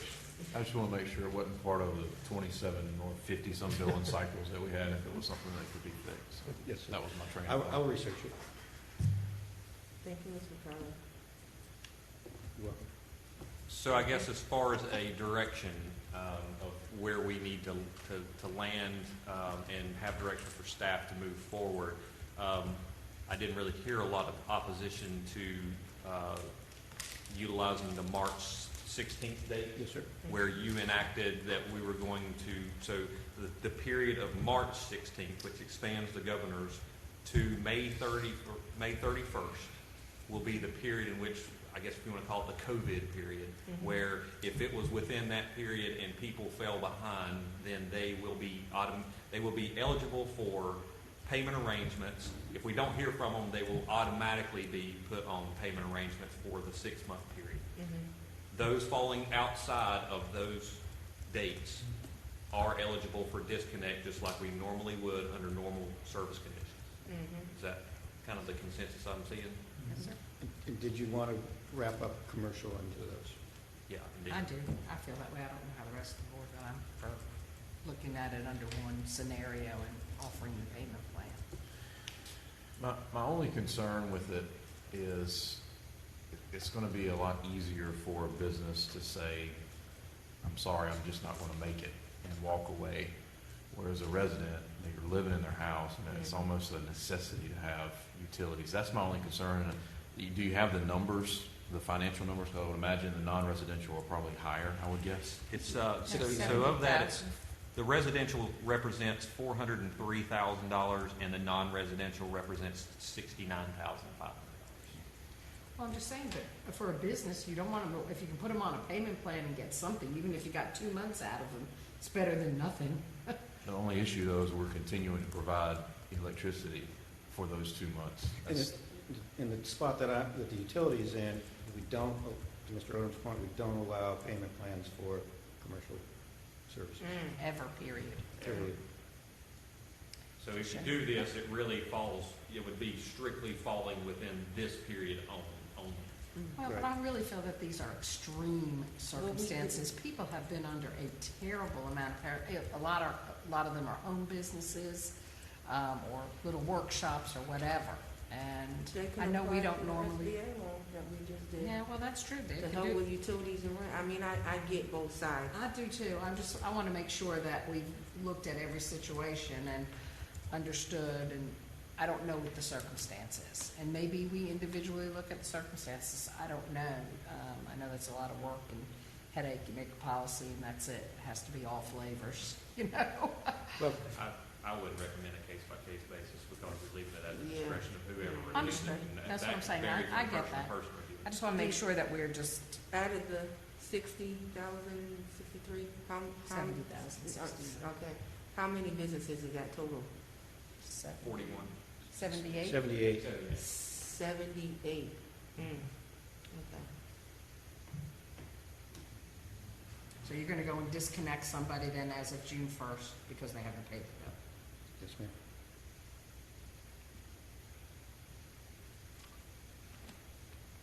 Tough. It is tough. I don't know that I can make that, well, I don't want to do that to a business. I mean, typically, is your non-residential non-payment about 9 or 10? I see on this side of it, it was 9. Is that typical? I would say yes. So, you know, look at the jump we're making. Obviously, there's some real struggle and real problems there. Again, can we collect any of that? Can we help? Do we just... I think and you can answer this question, have we got any relief from electricities on our monthly bill? No, we have not. Right. I'm still So, paying. you know, there's been governmental oversight and authority put down on us, but yet we're still responsible to pay our bill. We Right. haven't got any relief. Electricities hasn't given us a payment plan, and that's the tough thing because, you know, we've worked so hard over the past several years to try to thin that margin down, and we pass along so many savings along to our customers because for so many years our electric rates were so high. So now we've got that thin margin now. It's not like we've got a $14 million general fund Right. balance and we can afford to do that. That's my concern. I mean, I definitely want to do whatever we can to help them, and maybe it's not the same thing as what we're offering for residential. Right. Maybe they come back with an alternative proposal. Right. Well, maybe that's what we do, just something, but, you know, does this mean if we're gonna cut the utilities off, is it gonna lose jobs because it's gonna shut them down? You know, they've had a bad stretch, and I'm not advocating for a restaurant or a hotel or somebody in that industry, but, yeah, they could have applied for at least rent payments, which might have helped them. If they're not in city limits, they can't, but they might have city electricity. I'm just looking at all those I just can't options. see I don't it. want any more people to lose their Just- jobs. I don't want any more stress on people than Right. we've already. And just keep in mind, you took a very proactive step in including commercial or non-residential, if you want to call it that, to begin with. The governor's executive order applies only to residential only. So that accumulation of unpaid balances has been the result of the actions of a proactive kind actions, I guess, if you want to say, that this board took more so than what the governor's action was. So, you know. Okay, so now I have a question, and we did allow non-residential, when we put that in March 16th, we allowed all accounts? We operated that way. The resolution was silent on rate class. Right. So we just made the assumption that it included all. So then why, if we've done that to them, we basically said, we're not gonna cut you off. So what you're saying is the non-residential, the residential will get 6 months to pay it back. The non-residential, on June 1st, they're gonna get a bill that says pay up now or we cut you off, basically. I mean, but like you said, we were proactive, so, you know, they weren't included in the original, so therefore they would have been expected to continue Well, to make their payments. They were included in ours. In ours, right, but not the governor's. The So governor's, therefore- if we would have complied strictly by what the governor said, if they would have fallen behind, they would have been eligible for dispatch. And these are individuals that chose to pay nothing, correct? Businesses that paid nothing during this COVID period? Correct. We're still, right, I mean, I would like to, I mean, I know we can't probably be vocal about it, but I would love to know the businesses that possibly were still opening, reduced in. How about as a compromise, maybe could we extend for non-residential to phase 3? Because we've got some businesses that are completely shut down right now, still. But you'll have And is people it- that will say that they're out of work, and can we extend residential to phase 3 as well? Well, I'm just saying for businesses, again, I don't know. I'm just trying to find a way to work with people since it's gonna come due June 1st, which is next week. And you may have some businesses that are still not even open yet. This is really tough because I was afraid when this initially started, it's going to be very hard for them to comprehend that this bill is still accumulating and it's not a grant. This is a loan. Right. My other thought towards that too is some customer tendencies or some market tendencies may not pay until they have to. Mm-hmm. We may have some businesses or some residential customers out there that understand it, and it's free money right now, but when we go to disconnect and they know that They'll have they're to unprotected, pay. they'll come in and they'll settle. Well, I've said my piece. I said how I feel. And that's, I mean, I it get is. it. I get it. And I do too. I get it. I know. But how I hard it is. also feel like we've done our part as a city too, to be proactive and then also contribute money to the small business. Mhm. Push that for them to continue to apply. It's local when that hits, so that if they need help with rent or utilities, that's something that hopefully they can get approved for and apply. But I just feel like at, some point, you gotta at least pay something. I would hate for them to come off, maybe like Alderman said, if there's a way to come back, which would obviously be too late, to discuss how you would operate with the businesses, but I mean, it kind of is what it is right now in regards to that. Now I'm gonna go with what the board is gonna decide. Charlie, when you figure payment plans for residential, are they done on a case-by-case basis based off of their credit worthiness? Does anything come into play with those decisions? Not under Executive Order 124. So on a normal basis, though, based on our normal We policy? don't offer the same type of payment plan under our normal rules. It's can you speak to it? Order for residential. There's no credit check. They're either guaranteed 4 times a year that they can go into a payment plan. The payment plan is only for 30 days, so it's a shorter period of time.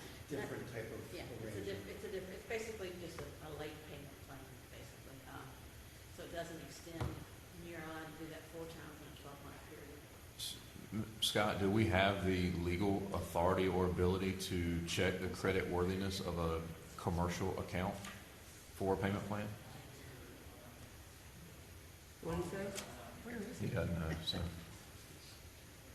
I'm just trying to find a way to help him, but I But I also, mean, if we're the ones that are extending the utilities and we're the ones that doing the account, when they come on, we check their credit worthiness before we give the utilities. I don't understand why with the payment plan that we've instructed, why couldn't we do that?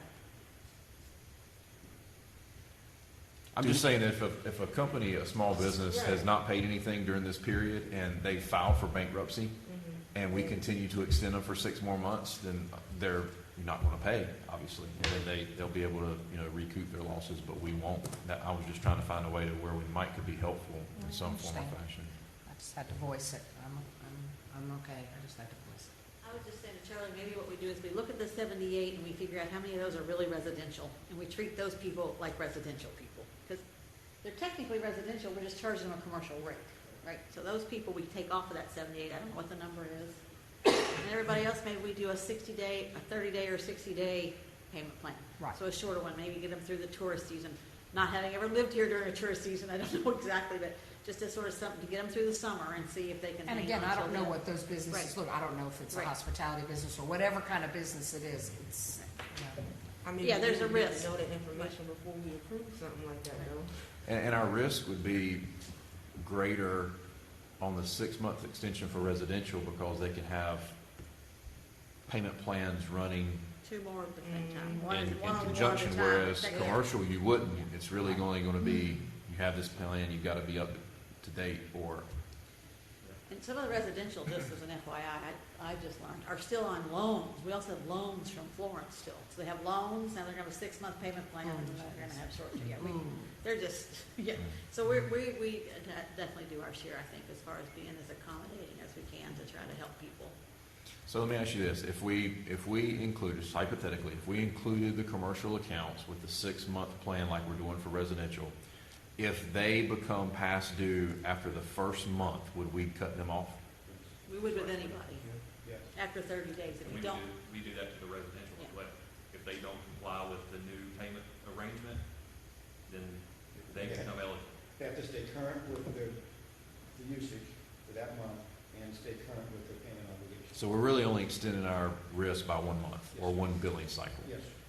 I mean, I would be okay with 3 months for commercial, not 6 months, because a commercial business, if the world opens back up a lot sooner in phases, they can start getting business even, because we don't know the names, we're not trying to put them on blast, but, you know, say it's Baker's Kitchen, and they're getting business, they should still be able to afford it. But if we can help out, I say 3 months, not 6 months. I can agree with 3 months under this policy, but not 6. And if they miss the payment under the standard policy, they're cut off like anyone else. I mean, you have to pay your bill. That's part of having a business or living in a city and meeting utilities. You have to pay your bills. Do we allow commercials on the pay as you go? I don't know, is there AMI for commercial? Not that I'm aware of. Well, there's AMI for commercials, but I'm not It's aware of not it. pay as you go. I'm not aware of that. Can staff manage that residential versus non-residential if you did different terms? Yeah. Do you agree with 3 months? Okay. We gotta do a resolution. Being it's policy, Scott, that was adopted by the board, would we need to bring that as a resolution for action for them to take? What we could do is in practice, because since we're at the end of May, and then have them confirm it at the next board meeting, ratify it. Okay. So the direction we will receive tonight, moving forward, is if you were in the COVID period, which is the action you took March 16th through May 31st, we will offer 6-month payment options for residential customers. As long as they stay current, they will not be eligible for disconnect. For non-residential commercial, or non-residential commercial industrial, whatever it is, not non-residential, they will be 3-month payment plans. As long as they stay current, they will not become eligible for disconnect. That's what I'm understanding. Is that correct? Correct. Does that give you all the information? Yes, sir. And then we will bring that to you in the form of a resolution to ratify at the next board meeting on June 9th. But it's effective. It'll be effective. We'll start operating and setting up the payment arrangements now based on this decision. We'll ratify it at the next board meeting in June 9th. See, look at that. All right. Moving on. We can work We can work together. Let's go. Oh, we win. Thank you for your patience. Okay, anything else Thank on you, that Charlie. item? Let's go to item number 8. Okay. Mayor, item number 8 is resolution to establish the Stanley White Recreation Center Advisory Committee. Establishment of the advisory committee is proposed for the purpose of advising the governing board with respect to Stanley White Recreation Center facility. The committee will also help facilitate community engagement regarding the facility design and programs that will be offered once it's open. It will serve as a liaison between the city and citizens and will promote alternative funding sources for enhancements to both Stanley White Recreation Center and Henderson Park.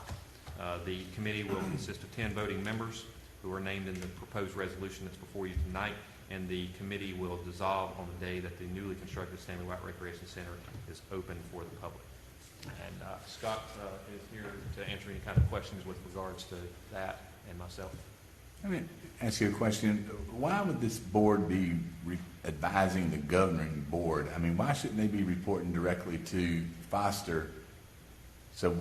And let Foster express all of their concerns and needs and recommendations to this board? Ultimately, all those questions come back to this board, ultimately, so it just makes it easier. Most advisory boards... Well, it would make it easier to me if they come through Foster, I would think. Well, then Foster would say, I got to go ask, let me see. So, because Foster's not going to have the authority to make some of these decisions. So does that mean we're going to have, at the meetings, we'll have like 10 different people coming up to... No. You may get a handful of reports at the most over the design phase and the programming phase. You'll just get some written recommendations from that committee that we would like space to accommodate basketball and whatever. Well, I mean, I agree, but we're going to also still have public comments from everyone else that as well, right? Absolutely, yeah. This team is going to help act as our quarterback in the community to make sure we get the maximum outreach possible. But we're still going to do all the things that we always do with respect to community input. This group just gives us that on steroids.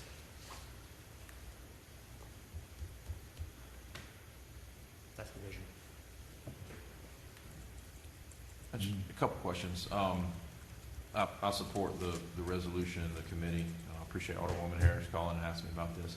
Just two questions. So from a presentation standpoint, is the expectation that they are going to come at a certain period of time and say, we've met for 6 months, this is what we would like to see, or is it going to be multiple presentations throughout this process? I guess the timing is my question about it, because I guess that sort of leads into my last question, is it says that the group will be meeting at least monthly until the center is open.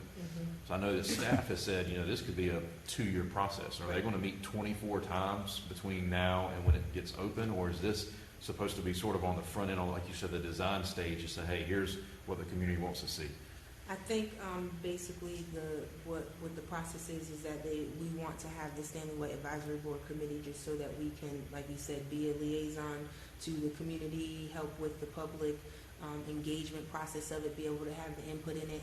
I don't necessarily feel like we're going to meet every month, only when there's process in the project, so that there's just some, we're getting the information from Foster, we're disseminating it to the community. Any concerns or thoughts process, we would be bringing it back. If there's anything that need to be voted on or anything like that, obviously that either be written in meeting minutes or presented at that time to us to say, hey, we want this, and that, the third. I don't want to really get into detail right now, but just more of just, like they said, advising just their viewpoint. They just want to make sure that they have a voice, that they're a part of every part of the process of rebuilding the Stanley White building.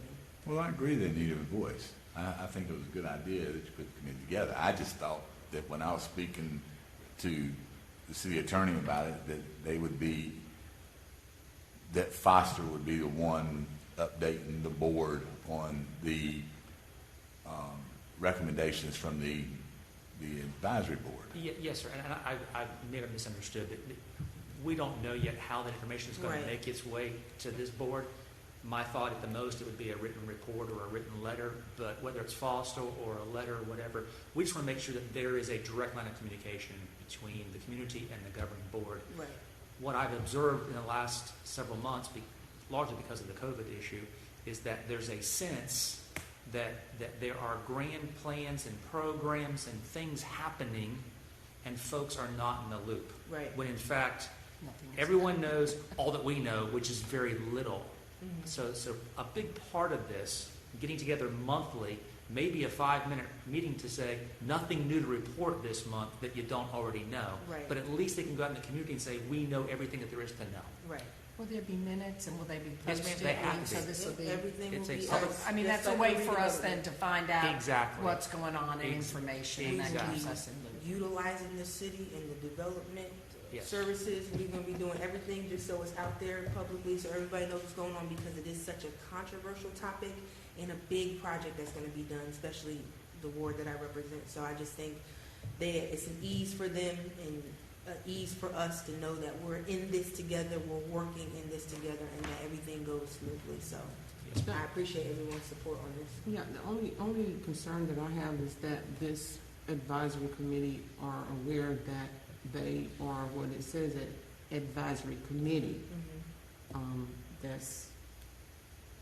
That's my concern, is just that they are aware of that. They are. Okay. They understand that they're It's just an advising. advisory committee. Yeah. Yes, and good question. I'll be attending their first meeting, which may Okay. be as soon as next week. Yeah. So Via Zoom. I'll be there to help get everything set up, get the meeting scheduled, and make sure that we all are on the same page. We've been Zoom meeting. So I'm not questioning it, I just want to make sure we're clear. So she just said there's going to be a Zoom meeting. Does that need to be in the structure of this, that they're allowed to have electronic meetings?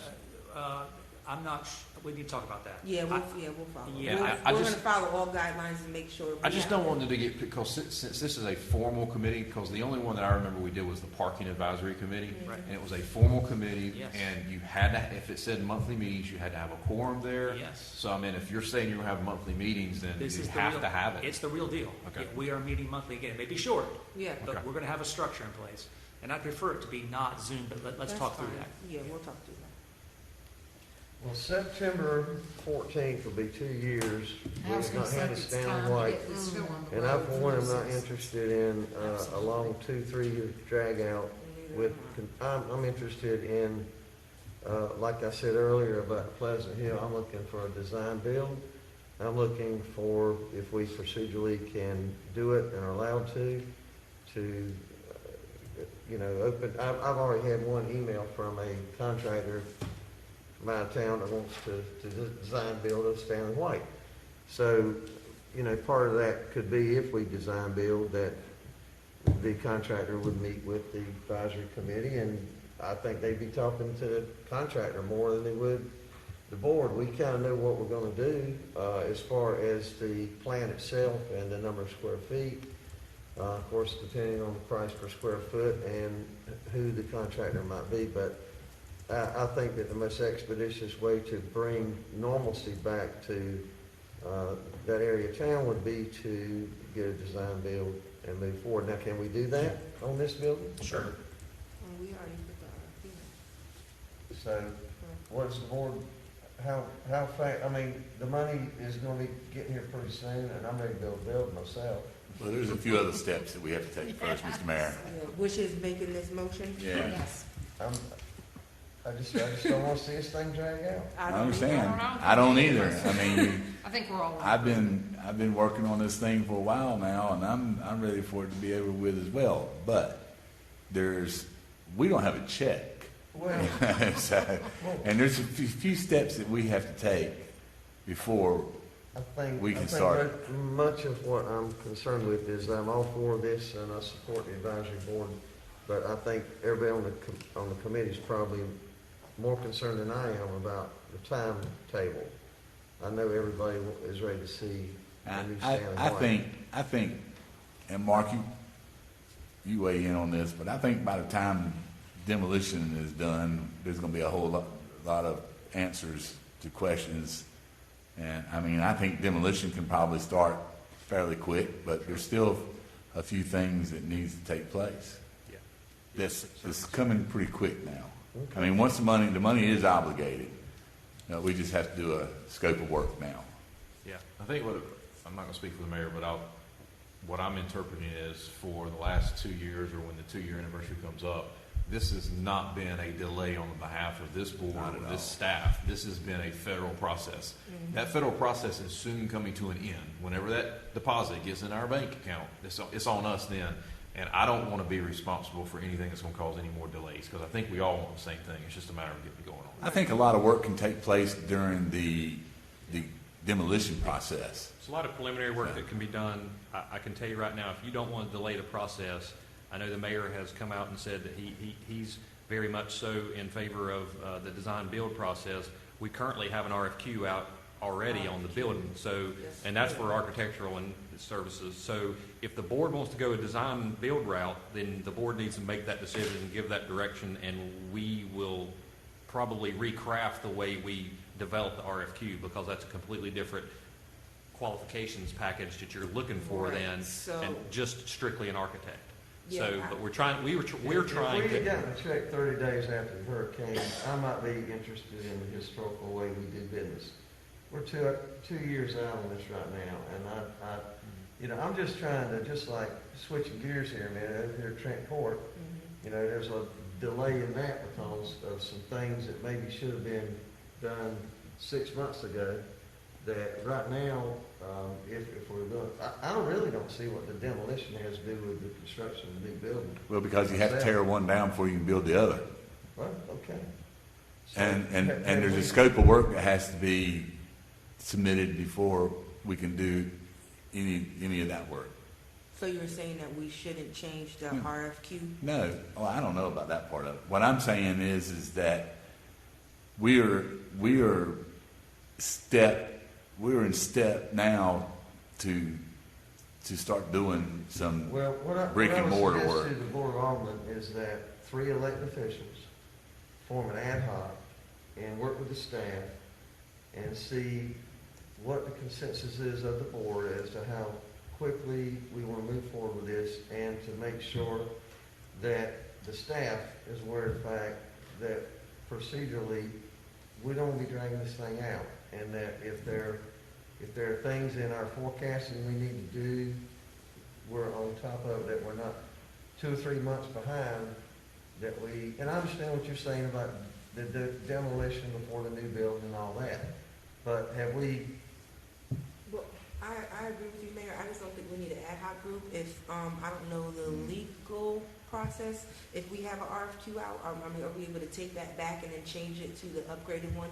I'd rather vote or give direction to do that, to do a design build, because that's showing initiative that we're ready to go. And I feel like instead of the one that we have, if we're gonna do a design build, I think that would be better. And just so you know, the RFQ that we have out now, and I said it was for architectural services, but it's really focused more towards the collection of the information from the community that you're looking to get, so that you know what kind of community center you want to build, recreation center you want to build, and somewhat of the, I guess, design concept. Eventually, you're going to have either a design build or full-blown construction drawings done so that you can actually build. Correct me if I'm wrong, but under design build, the builder himself, and a lot of them do, they either have on staff or they have relationships with engineers, architects, and their modus operandi of a design build operation. So having said that, I would anticipate that the architectural fees alone on an $8 million project, based on some other things we've done in the last couple of years, would be 10 or 12%. So if during design build, we can save $500,000 in design, that's a $500,000 worth of improvements for the community that can be built that aren't in a set of drawings up in the attic. So that's why, along with expediting the construction, I'm looking to the design build and not the traditional drag it out with the engineering and architectural plans. So, You obviously know I agree, because I want to be able to get this, I want to see this so whatever needs to be done that we're going to agree on. Or the more money we can save without having an architect, that's Yeah, more I mean, money go back into the building. if I'm out of bounds on what I just said, please correct me. As far as, I have no idea what that's going to be incorporated as a soft cost of the construction.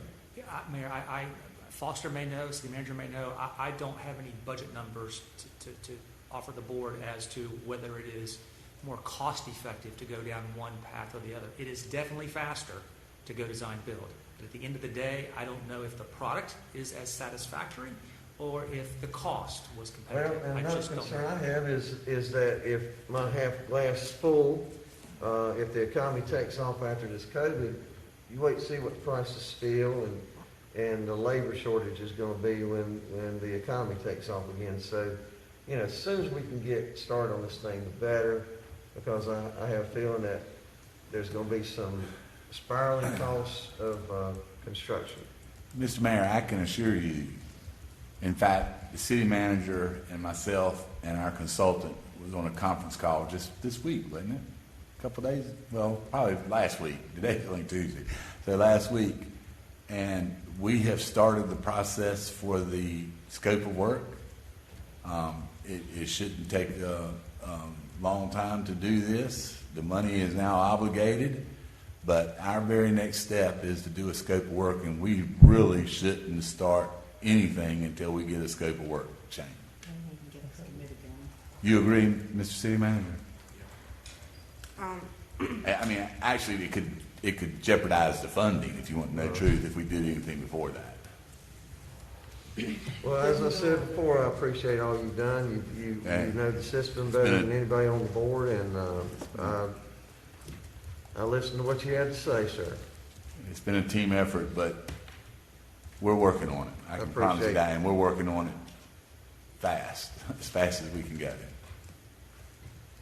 Mayor, I'd like to make a motion to adopt a resolution to establish the Stanley White Recreation Center Advisory Committee. Second. Motion and second. Is there discussion? Seeing none, let's have a roll call starting with Alderman Bengel. Alderman Bengel, Yes? Alderwoman Harris, Yes. Alderman Astor. Yes. Mayor Outlaw. Yes. Alderman Kinsey, Yes. Alderman Best, Yes. Alderman Odom. Yes. Okay, motion carries. Item number 9.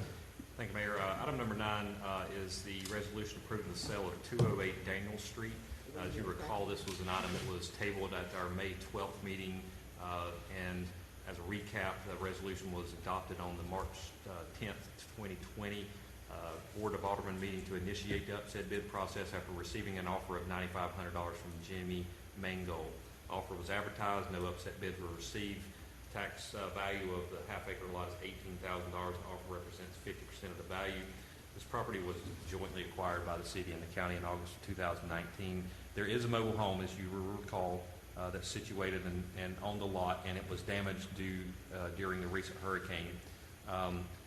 If sold, Development Services have confirmed that the mobile home will need to be brought into compliance with the new land use code because it was more than 50% damaged.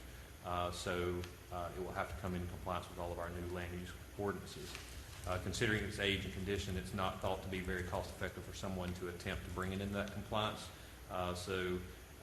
Obviously there's concerns about whether or not we want to approve selling this property to Mr. Bengel because ultimately it's a pretty poor mobile home condition property. So what happens to his deposit? Would he get it back? If you accept the bid, if you accept the bid that was originally done, he would, if he doesn't close on it, then he would forfeit his deposit. Or the board could choose to decide not to sell the property, and then he would be refunded his deposit.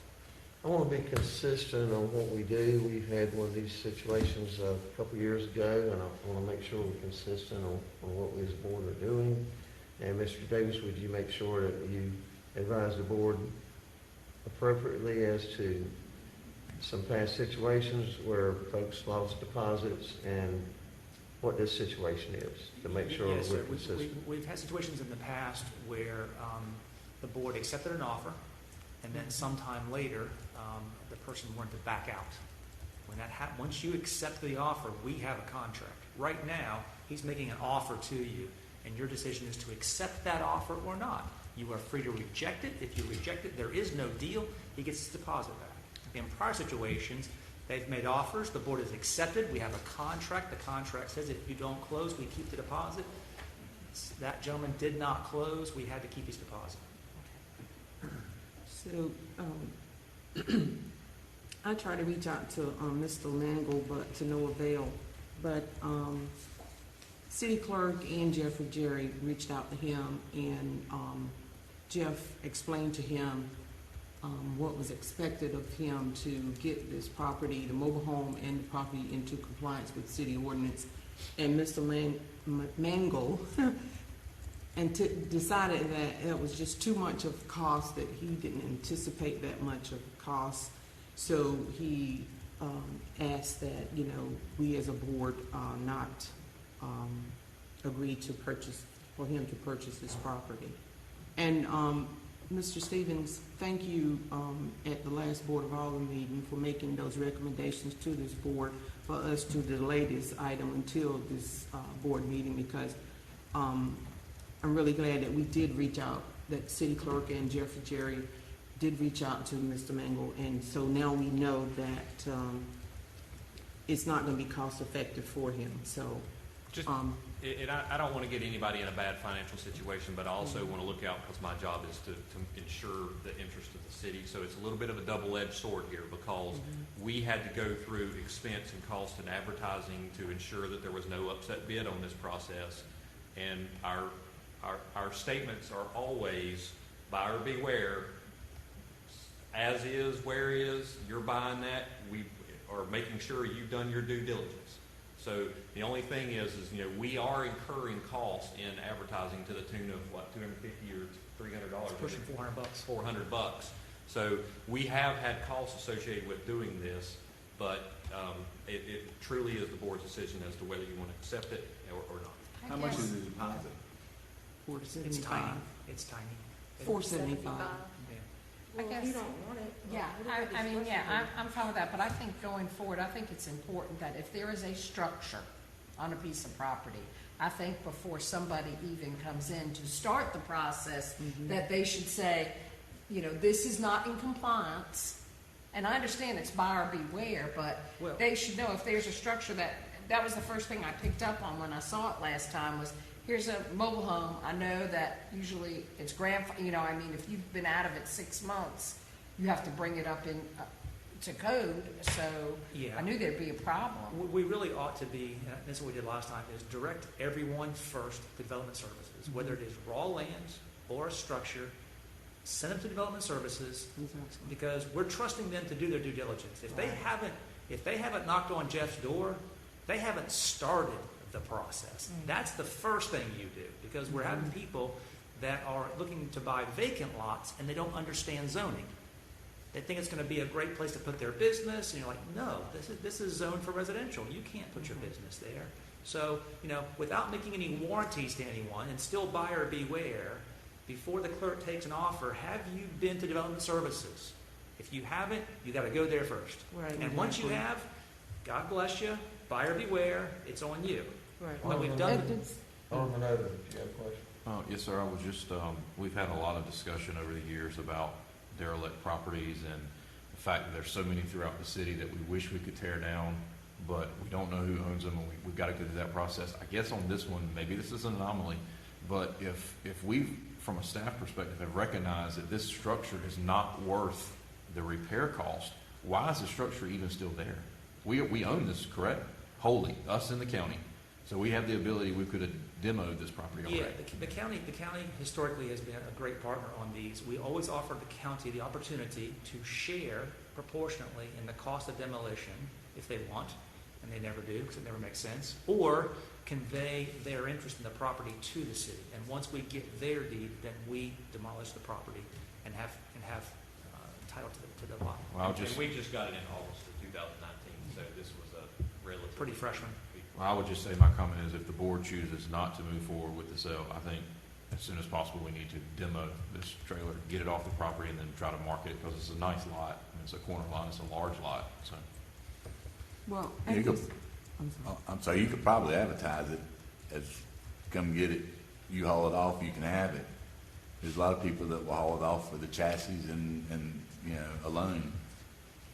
So at this point, then, I think that you're saying that cost involved was $400, possibly for advertisement and all It's that. in the high 300s to advertise in the Sun Journal. So at this point, I feel that, with the potential buyer not being aware of all of this, that's just $400 that we should just eat that $400. I think, and going forward, we have learned again some lessons from this process. So that's totally up to the board. That's $400 of what his earnings money was $475. I'm in favor of taking our expense out and give him what's left over.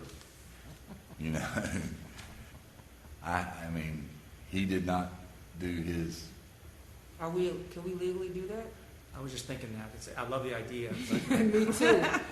but I don't think we can pull that off. We have a contract, we either thumbs up it or thumbs down it. Yeah. Well, We're in this together, so. I think you should make the motion. I just go ahead and make the motion, and then I guess we can decide after that whether or not what we do with earnest money. Well, I'll make a motion that, the resolution approving the sale of 208 Daniel Street be denied. Second. Motion and second, is there discussion? Seeing none, let's have a roll call, starting with Alderman Odom. Alderman Odom, No. Alderman Best, No. Yes. Yes. Yes? Oh, You're voting in favor You're of in your favor. negative vote. oh, I'm sorry. Yeah. Yes. Alderman Kinsey, Yes. Mayor Outlaw, Yes. Alderman Astor, No. Alderwoman Harris, No. Alderman Bengel. Yes. And what was your We tally? have 4 in favor and 3 against. Okay. Let's go to item number 10. Now, when we, excuse me, this was just for the, sale of the property. Mhm. So at this time, what about the earnest money? There is no If contract. you no declined contract. it, then there's no contract, so he gets his deposit back. So we had yes, 4 yes votes, right? Item 4 number yes 10. votes. Mhm. Yes. 4 yes to say no. It's really confusing. Okay. Item number 10 is a resolution approving a Duke Energy assignment and assumption of easement for the Trent Road Substation. This action will provide the city an easement to operate within the Duke Energy right-of-way adjacent to the parcel known as the Trent Road Substation. The easement will improve operational efficiencies and boundaries for both parties, and as you know, we just got through finishing a project there. It's a large transformer project that Charlie and them just completed, brought online. So this easement will help with some of our workings in and around that Trent Road Substation where the Duke Energy transmission lines come. Mr. Mayor, I make a motion that we approve or adopt a resolution approving a Duke Energy assignment and assumption of easement for the Trent Road Substation. Second. Motion and second, is there discussion? Seeing none, let's have a roll call, starting with Alderman Bengel. Alderman Bengel, Yes. Alderwoman Harris, Yes. Alderman Astor, Yes. Mayor Outlaw, Yes. Alderman Kinsey, Yes. Alderman Best, Yes. Alderman Odom. Yes. Motion carries. Item number 11. Thank you, Mayor. Item number 11 is a resolution approving utility relocation agreement R-4463A with the North Carolina Department of Transportation. The NCDOT has requested the city relocate some of its overhead and underground electrical utilities to accommodate the construction of the NC 43 connector from US 70 to Business 17. The cost to move the utilities is estimated at $468,591, which are reimbursable. There's memos included in your packet from Mr. Bouchard, the Director of Public Utilities, and we're happy to answer any questions. Board have questions? Yes, sir. Got some very unfortunate news that this project has been put on hold. This was originally one of 3 projects as far as the 43 connector that was going to be funded through bonds. Since then, with the poor management of NCDOT over the past several months, years, ever how you want to figure, this project has now been put on hold. I don't know how this affects, what's being asked of us tonight, but I'm supposed to have a MPO meeting this week, but it's being pushed back a couple of weeks. And once I have that meeting, I may bring back a resolution of the board supporting this project again, because I can tell you this thing it's been a saga for many, many years. But from a sole economic development standpoint, anybody, Mark can attest to this, that we've talked to about expanding in that part of the city, the first question they ask, if it's a hotel, if it's a restaurant, a gas station, a large sporting goods location, everybody wants to know, when's the highway going to be connected? That's the first thing they want to know, and nobody's willing to do anything until that happens. So once again, this delay by DOT is going to have a substantial economic impact on the city. So once I get some more clarification in our MPO meeting in a couple weeks, I may bring a resolution back just supporting. It's nothing more but a mere support from this board saying, DOT, as soon as you get some money, make sure this one's at the top of your list. But I did want to make you aware of that. We found this out last Friday. So should we put this on hold? Is that what you wrote? Charlie, I don't think Charlie wants No, this. I recommend that you give it full consideration, and if it's something that you want to do, that we go through the motion and get it forwarded to NCDOT. It also give us the utility the ability to collect any costs that we may have incurred already. Oh, okay. So you actually spent money already in the utilities preparing for the road? Mostly professional services. Engineering. Okay. Engineering, Yeah. everything. So, Mr. Mayor, if there's no other questions, I'll certainly make the motion that we adopt a resolution approving utility relocation agreement R4463A as an Adam with the North Carolina Department of Transportation. Second. Motion and second, is there discussion? Let's have a roll call, starting with Alderman Bengel. Alderman Bengel, Yes. Alderwoman Harris, Yes. Alderman Astor, Yes. Mayor Outlaw, Yes. Alderman Kinsey, Yes. Alderman Best, Yes. Alderman Odom. Yes. Motion carries. Item number 12. Mayor, Mhm. just one Yes. thing. Alderman Odom, what you said about this is the Highway 70 project been put on the shelf too, because I know we're going to get some utility reimbursements there as well for. I stuff we need to don't do. know. I can find out and let you know. I don't know Well, about that. everybody's asked me about that, because I think they're confusing it. They've heard about this one being put on hold and thinking that that project in James City. I'm not sure who heard about this, but this is like super fresh. Like I had somebody ask me about this, and I checked with Development Services. They said, no, we just had a TCC meeting yesterday, and everything was moving forward. And then within 24 hours later, I get a call that this is shelved. So I'll find out about that one and let you know. And just so you know, the Highway 70 project's probably going to be more cost than it is reimbursements, because we are required to pay a proportionate share of whatever those utility arrangements are. They usually get a contractor to do it, and as Jordan, I think, updated us maybe a meeting or two ago, we're responsible for like a 20 or 25% or whatever, 15%, whatever that is, that DOT requires us to pay. Thank you, Mayor, sorry. I just don't think that's fair. I mean, they're coming in here widening the road, making us move our utilities at our expense so they can widen their road. Sorry. It was their right of way. Item number 12. Item number 12 is a resolution approving a sidewalk easement and agreement with the town of Trent Woods. Trent Woods is finalizing plans for a new sidewalk along Country Club Road. Construction will require easements for portions of work, including an easement for the city-owned property at 105 Greenside Court. The property is a location of a sanitary sewer pump station. Sidewalk construction will not affect any of the current operations that we have, nor will it impede any of our future operations at the site. So it is recommended from Mr. Hughes, city engineer, that the board approve this. Mayor, I'd like to make a motion that we adopt the resolution approving a sidewalk easement and agreement with the town of Trent Woods. Second. Motion and second, is there discussion? Seeing none, let's have a roll call, starting with Alderman Odom. Alderman Odom, Yes. Alderman Best, Yes. Alderman Kinsey, Yes. Mayor Outlaw, Yes. Alderman Astor, Yes. Alderwoman Harris, Yes. Alderman Bengel. Yes. Motion carries. Let's go to appointments. Alderman Odom, do you have any? I do not have any appointments, sir, but I do have a comment regarding appointments. It's something that we've talked about in the past, and I'd like to maybe bring it back up. I would like for us, if someone wants to help me, I'd greatly appreciate it. I think that we need to come up with some sort of application process, some sort of structure, so people can submit their interest and have a one form that says, I have interest in, these are all the boards we have appointments for, check the box, let's put it on file, and then have some qualifications listed for each one of these boards, because we've run into some situations where we've got folks on boards that don't really have any knowledge or expertise. However, the statute, or whatever you want to say, actually requires them to have some.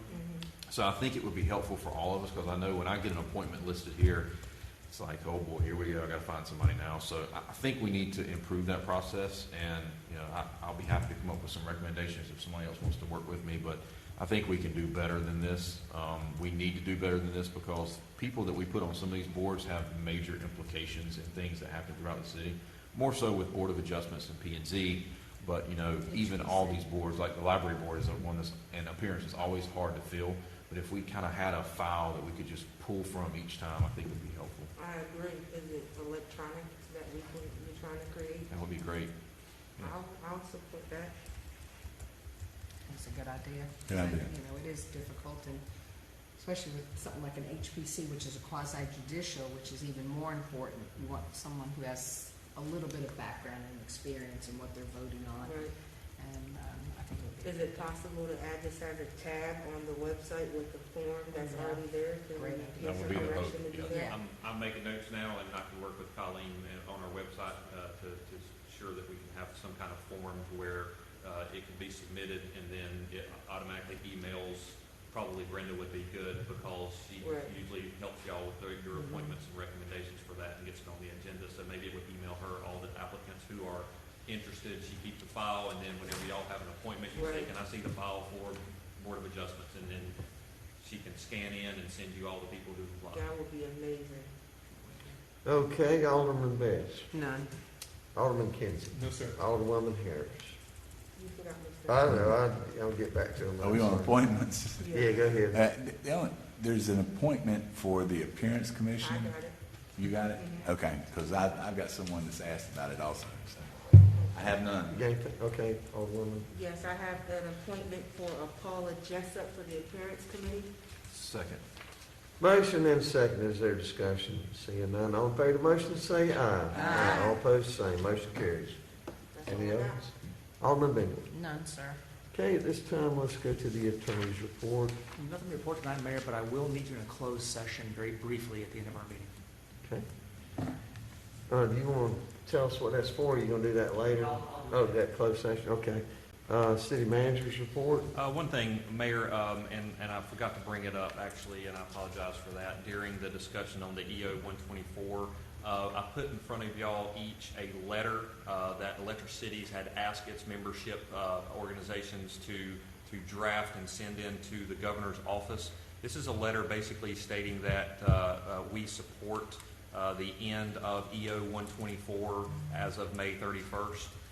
Obviously, you know, throughout the Electric Cities organization, there's 32 members in the eastern part of it, and all of us have some financial burden that we're seeing in this. So our Electric Cities board requested that the city basically draft this letter, and so I put it before you tonight as something to consider and give direction for the mayor to sign that, and we will send that in. So that's the only thing that I have, sir.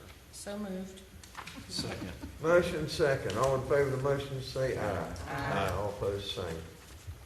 What else have you got, sir? That is it from me. I think I'll just, while you're in the city managers, I could do this on a new business, but I'll just go ahead and ask you. I know that, having watched the HPC meeting, I think Sunday night, and aware of the approval of the stage at Union Point, I'm just gonna say that for what I'm finding out, it seems like the money's gonna be, I would be looking more toward a portable stage, particularly with the usage at Lawson Creek, and at the new rock quarry, to spend what I think that's gonna cost with the conceptual design. I would just like to see if there's any direction on the part of the board, if others feel. What? Well, I think that I talked to Foster about this because I agreed I'd listen to it, that I asked him if he would come to the board at a subsequent meeting and do a presentation on the cost to build one versus the cost of buying one. He thinks they're equal. Y'all's trying to kill me tonight. No, I mean, we want something. Something's got to be done. We totally Why can't agree. we have both? Well, this isn't like FEMA, this is insurance proceeds, I believe, is what we got from the old deck for this, so I if just want to they're, make sure everybody has all the information they need, but I think they're about the same cost. I mean, I suppose. I would prefer a mobile one just because it can go I to know. other places. You know, if we want to go to Lawson Creek, we do. If they want to have something at Henderson Park, it could go there. If they want something, you know, where we're confined at Union Point to that one spot. But you can have a permanent and you could get another one. Not for the cost of the permanent. I mean, a lot of money. Can I just say, in my news feeds, a lot of the things that we did, what is it called, the Footloose on the Loose, was on this day last year, also the press. So, you know, Okay, I just threw it out, that's just the democratic process. My concern was that if it was a $25,000 stage, that's one thing. This stage will be put in harm's way in an area that, historically floods and will continue to flood. And even though we've been really very lucky with the integrity of the gazebo, and I assume this will be built with those similar structural standards, the truth is though that it still is in an area of town that floods quite a bit. So it's just discussion. Everybody's got an opinion. I've got one. I think we can spend our money more wisely for the overall harmony and ambiance of New Bern for it to be portable and usable in other areas. But With the portable, does it come with? Maybe I could provide a recommendation here to see if the board would be interested in. What I could probably do is have Foster take the existing approved HPC, because number one, we wouldn't have known what that cost was going to be until you go through the HPC process. So now that we've got something that's been approved in HPC, we can actually get an estimate on what that cost is going to be. Then we can also put side by side with that, compare an apple and an apple, what the mobile unit would cost. And then what we can do is I'll have Foster come at one of our subsequent board, maybe not the next one because we have a pretty hard agenda already. But at the last meeting in June, we can potentially bring it then and have an apple by apple comparison so that you can see, and then the board can make a decision at that point. I was just surprised as I watched this meeting that there wasn't more concern with the loss of vista, the view of a permanent structure with a 8-foot, 12-foot shed roof. I mean, I just think different. I agree with you, not as much as the vista, in that certain things would require the setup in certain places, such as where we have footloose on the news. I thought that was the perfect amount of space for that. But there's some events where you might want to put it where the gazebo is, or to the left of the gazebo, because you're going to fill up the whole park. That allows you the flexibility to use that, or in any of our parks. It may be 5 years before we can get an amphitheater out at Martin Marietta Park. But so this would allow us to test the waters and see how it works. I agree with the mobile. Yeah. Is there any mitigation money in that, Mark? Actually, the money that we received on that one, we avoided having to go through the FEMA process. We used insurance proceeds for that. That's good.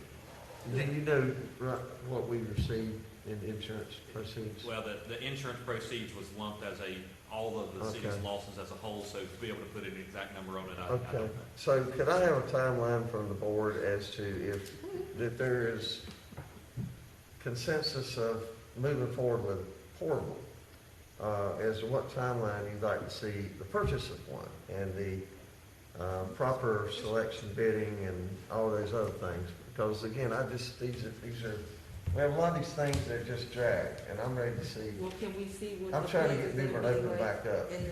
in the second meeting in June, and then the next day go for a purchase if we agree with it? Can we? I don't know. When does phase 2 end? Because you're not going to have a concert until then, right? Yeah. So, Let's wait till the end of stage 2, and then So that's our second we'll put it meeting. on No, but I mean, we Saturday. should, I still want Foster to come forward. Yeah. Want him to give us this information, and then there's no question about which way we should go. I mean, I think Yeah, can we you all do feel. that the second meeting, because I know we Yeah. have a long meeting. Right. I mean, that's I think what I would ask for. from there, we have the info, we'll have it ahead of time, and I think we'll be able to make a decision on that day. I mean, I'm. Let's see. Since it's the insurance money, you can, an immediate purchase. Show of hands for those aldermen that would like to see a portable stage versus a permanent stage. I don't know. I mean, I'd like So to, we but I got want to see the 3. costs. I Okay, mean, I'm not so- gonna pay twice as much as. Okay, Yeah. we kind of did in the war anyway, because 4 people want to do it permanently, so it'd be permanent. I'm No, ready. no, no, no, No, I don't agree with I want to that. see the pros and I think cons. they're barking up the wrong tree. I just think we need to have I'm right information. here, I just gotta see what the I know, picture is. Yeah, I just might want want- Foster to give us, he's our professional, Yeah. I want to I hear mean, his 'cause 2 we have cents, so but much stuff I that believe we I can do. talk y'all into a mobile stage. Well, I might want to use that mobile stage out there in Pleasant Hill. Yeah, exactly. Whomever, wherever, you never know. Over in I just want it to be Duffyfield, nice, wherever. you know? Okay. I guess to ease your conscience, Mayor, we're not going to start construction on a permanent stage until Foster makes a presentation our second meeting in June, correct? Correct. Correct. Correct. Okay, anything else in the city manager's report? No, sir. Okay, new business, starting with Alderman Bengel. Okay, several things. First of all, I do want to tell you that the outdoor dining this past weekend was great downtown. Lots of people out. It was good. I thought the restaurants did a great job in putting their stuff out there. The assistance of the city was great. And lots of people walking around Friday and Saturday night. It was really good to see that happen again. And I think everybody's looking forward to the ensuing weekends. With that being said, and the restaurants now at least to be open with a 50% capacity, we would like to reverse the curbside parking and the parking enforcement to start again as of June 1st, which would be Monday, June 1st. Because we feel like the businesses are open now, whatever, let's go ahead and do parking enforcement and the curbside pickup because our restaurants are open now. So I talked to Lynn Hairkel of Swiss Bear today, and she thought that was reasonable, so I do want to put that out there. Do we take a formal vote or anything like that? I think it was under direction, kind of. It was just direction. So if the board just has a show of hands to direct us to start strictly enforcing our parking again, then we'll be happy to do that. You know what? I'll be honest with you. It really does help. I know. And at this point, we got to get back in the swing. Just a question: has there been, and no knock on Swiss Bear at all, has there been more people downtown, like the Downtown Business Council? Has there been somebody else that said, "Hey, look, let's get it started again"? Well, I think we have a meeting Thursday night, so if that's the case, but I've talked with Danny Batten, they're ready to get things back to normal. I'm afraid if the longer we delay this, then it's going to be that start. Because I know you know this, but I'm just going to state it for everybody that's watching, because there's still this impression that people think that we made this decision because we wanted to start enforcing parking, but we were asked by the downtown merchants. They Correct. asked for this. It's nothing that the city of New Bern decided, hey, let's start enforcing parking. They asked, and I think there's a big gap, a knowledge gap in the public from people that think that for some reason this is just something we do because we like to talk about parking and enforce it. The consensus really is that it has helped. Many people will say, and even our customers are saying, hey, it's easier to find a parking space now. The walkability is such that it's good amount of open parking. It was the same thing that, the first thing we got hit with when we said the streets were going to be closed on Friday and Saturday nights was, no parking, how are we going to get there? Well, plenty of parking because banks are all closed, all those other areas, so there's plenty of parking for people to park and So walk. you want to do this before it's official phase 3? Well, yeah, because all the restaurants and the shops that are included in there have been covered under phase 2. Phase 3 is really. So you're asking us to enforce, meaning if someone's parking and they're there too long, that they're going to get charged a ticket? Correct. Right now, we stopped it. We stopped parking enforcement Well, for what this if time. phase 2 extends? You still want people to be able to have curbside availability, so you don't have to keep coming back and asking us. Well, the I'm thing is just that, thinking I know outside you're the box. asking. We No, have to that's come fine. back Right to now, still we're be just able to do saying that it's 50% in the restaurants. Yes, we're still doing takeout.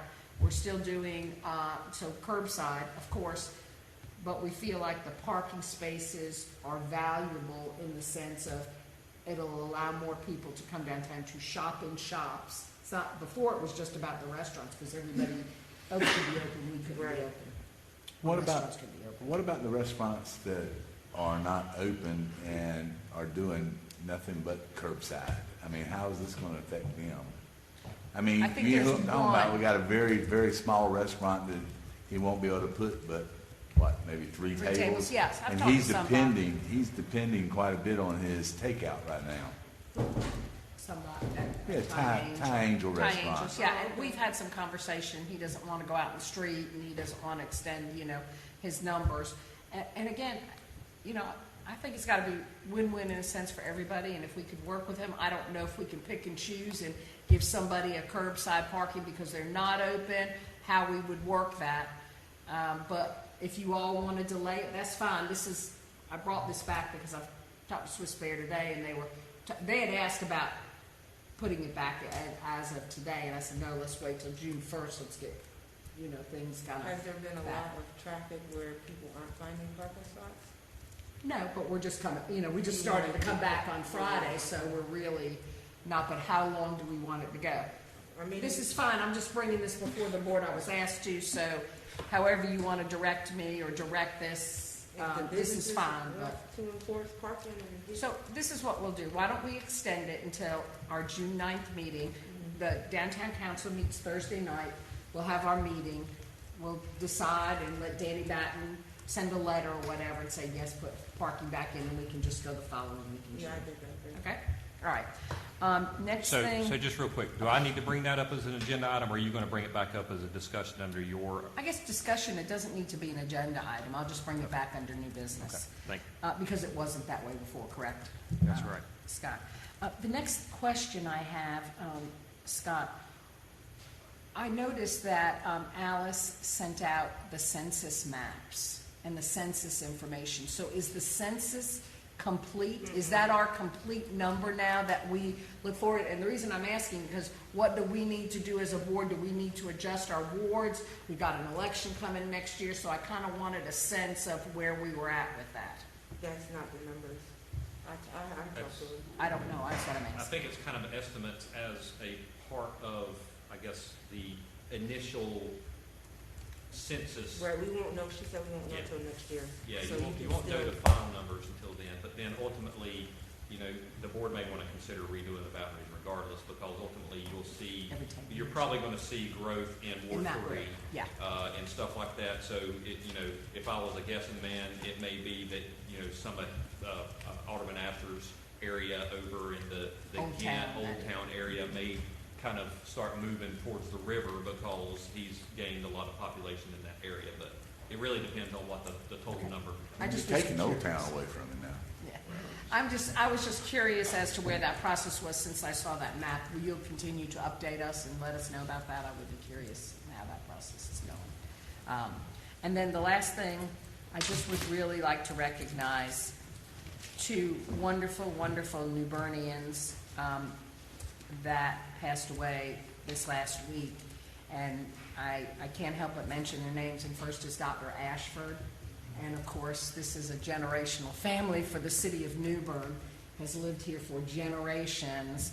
And Dr. Ashford was just one of those really pleasant, kind people that you always saw on the street. You always spoke to him. He always spoke to you, and nobody loved this community any more than Dr. Ashford. So I just really want to send my condolences to his wife Jane and his family, and just tell them how sorry we are for a loss of somebody that was very special to this community. And the other person was Terry Campbell, and both of these were shocks. I mean, both of them had heart attacks and were both shocks to this community. But again, her husband Ed is known and loved by everybody at New Bern High School, with the graphics program as well as the tennis. And Terry always had a smile on her face, loved her family dearly. And her funeral was today, I believe, or it was today, and just packed. People standing outside of Christ Church, and I know she was loved, so I do want to send my deepest condolences to that family. That's all I have. Okay, Alderman Harris. Yes. Two things. Question for Mr. Mark. Can you just give me the numbers on Stanley Way, just the funding? I know we talked about it in email, but I just wanted to be public. Sure. Excuse me here 1 second. FEMA is 5.6. Oh, you're wanting that detailed of a breakdown? Let me see if I may have to look at it. Essentially it's just over $8 million total. Okay. It's about 5 something that was the federal share, which represents 75%. Then you've got 25%, which is the state share, which I think was about another 2 million, some plus or minus. And then you have the insurance proceeds and the flood, that was flood insurance stuff that was applied. I can look up and find the exact numbers if y'all want to go ahead. But essentially, that's the breakdown of the $8.0005 million or something like that. Gotcha. Appreciate it. All right, so bear with me for a second because I've been tasked with presenting the board with a letter from the citizens for the Preservation and Restoration of the Stanley White Committee, Barbara Lee, Bernard White, Ethel Sampson, Carol Williams, Bernard George, Reverend Lenister Strayhorn, Reverend Johnson, and Jamar Wallace, who is the president of Duffyfield Residents Council. It is a letter of appreciation. Mayor, Outlaw, and Board of Aldermen, on behalf of the citizens of New Bern and the Stanley White community, we extend our sincere appreciation to U.S. Senator Tom Tillis and to each of you for your hard work and successful efforts to obtain a critical $5.6 million FEMA grant in addition to other grant funding for the restoration of historic Stanley White Center. As City Manager Mark Stevens recently said, Stanley White Recreation Center has been a staple in the community for generations. It's been a way for people of all ages to come together, to exercise, to play, to learn, to get to know one another, and to grow. This money will help us not just rebuild a rec center, but rebuild a community after a devastating loss. In December 2018, community leaders met and organized citizens for the restoration and preservation of Stanley White Rec Center to serve as the voice of the community to support and expedite the immediate restoration and improvements of the Stanley White Rec Center facility. After more than 18 months of prayers, community meetings, rallies, petitions, and heartfelt appeals at every subsequent meeting of the Board of Aldermen, it is clear that the voices of the citizens have been heard and strongly supported by our elected officials. Although shelter in place when Senator Tillis recently announced the FEMA grant award to begin repairs to this important community staple, the news spread like wildfire as the community exploded with expressions of pride and support for this important historic project. As the rebuilding process moves forward, we hope meaningful dialogue and input from the affected communities will continue to provide the city with vital community input in its ongoing repair and recreation planning. Please contact us should you have questions or need additional information. Again, the community is deeply thankful to each of you for your visionary leadership, honesty, fairness, and support. And it would be signed by Ms. Barbara Lee and Bernard White. So they say thank you for all of the hard work. Appreciate that. And that's all I got. Okay. Alderman Astor. Yes, sir. I know Matt's probably on the telephone, but I'm going to just give it to you, Mark, if you would pass it along. 506 Newshintel. Sudden Link has stretched a line across this lady's property, and it's been on the ground for over 3 months. She's made several phone calls and haven't been able to get anyone to come out to bury this line. She actually had a guest at her house the other day that was walking up her driveway, tripped and fell, and was extremely bruised up as a result. Would you please, whoever you may have as a contact with Sudden Link, see if you can get somebody out there to take care of this line for this poor lady? Sure. And then also the same thing, I sent Matt an email today with some photographs, but just to remind him, the 8th Street retention pond. One of the neighbors out there sent me some photographs today where it's had some major washout issues along one of the culverts. Actually, I'll send you the photographs so you can see them as well. Okay. I'll definitely get with them. And then the other thing is, I don't need an update on the old airport road, but I'll just inform the board that the old airport road is moving quickly. A lot of stuff is happening out there, and a lot of good comments from the people in Evans Mill as the finished product down that way. I rode it on Sunday. It's really not where the phase is completed. It looks really good so far. And the other phase has already started construction. Yeah. Thank you. That's all. Yes, sir.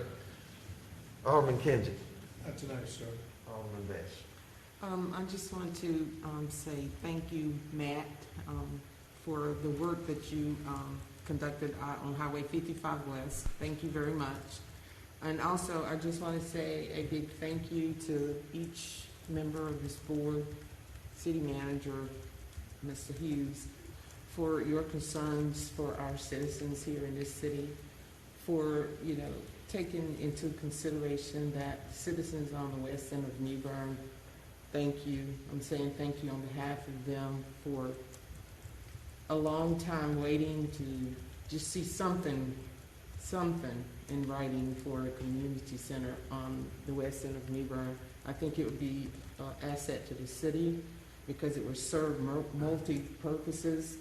And I'm like the mayor, thank you for your comments tonight. I'm ready to see something up and open and that will be able to serve our citizens, which we all know that our citizens is what we hold dearly in our heart, and that's our most important concern as a Board of Aldermen.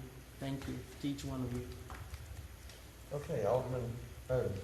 Yes, sir, Mayor, just two things. I wanted to publicly say thank you.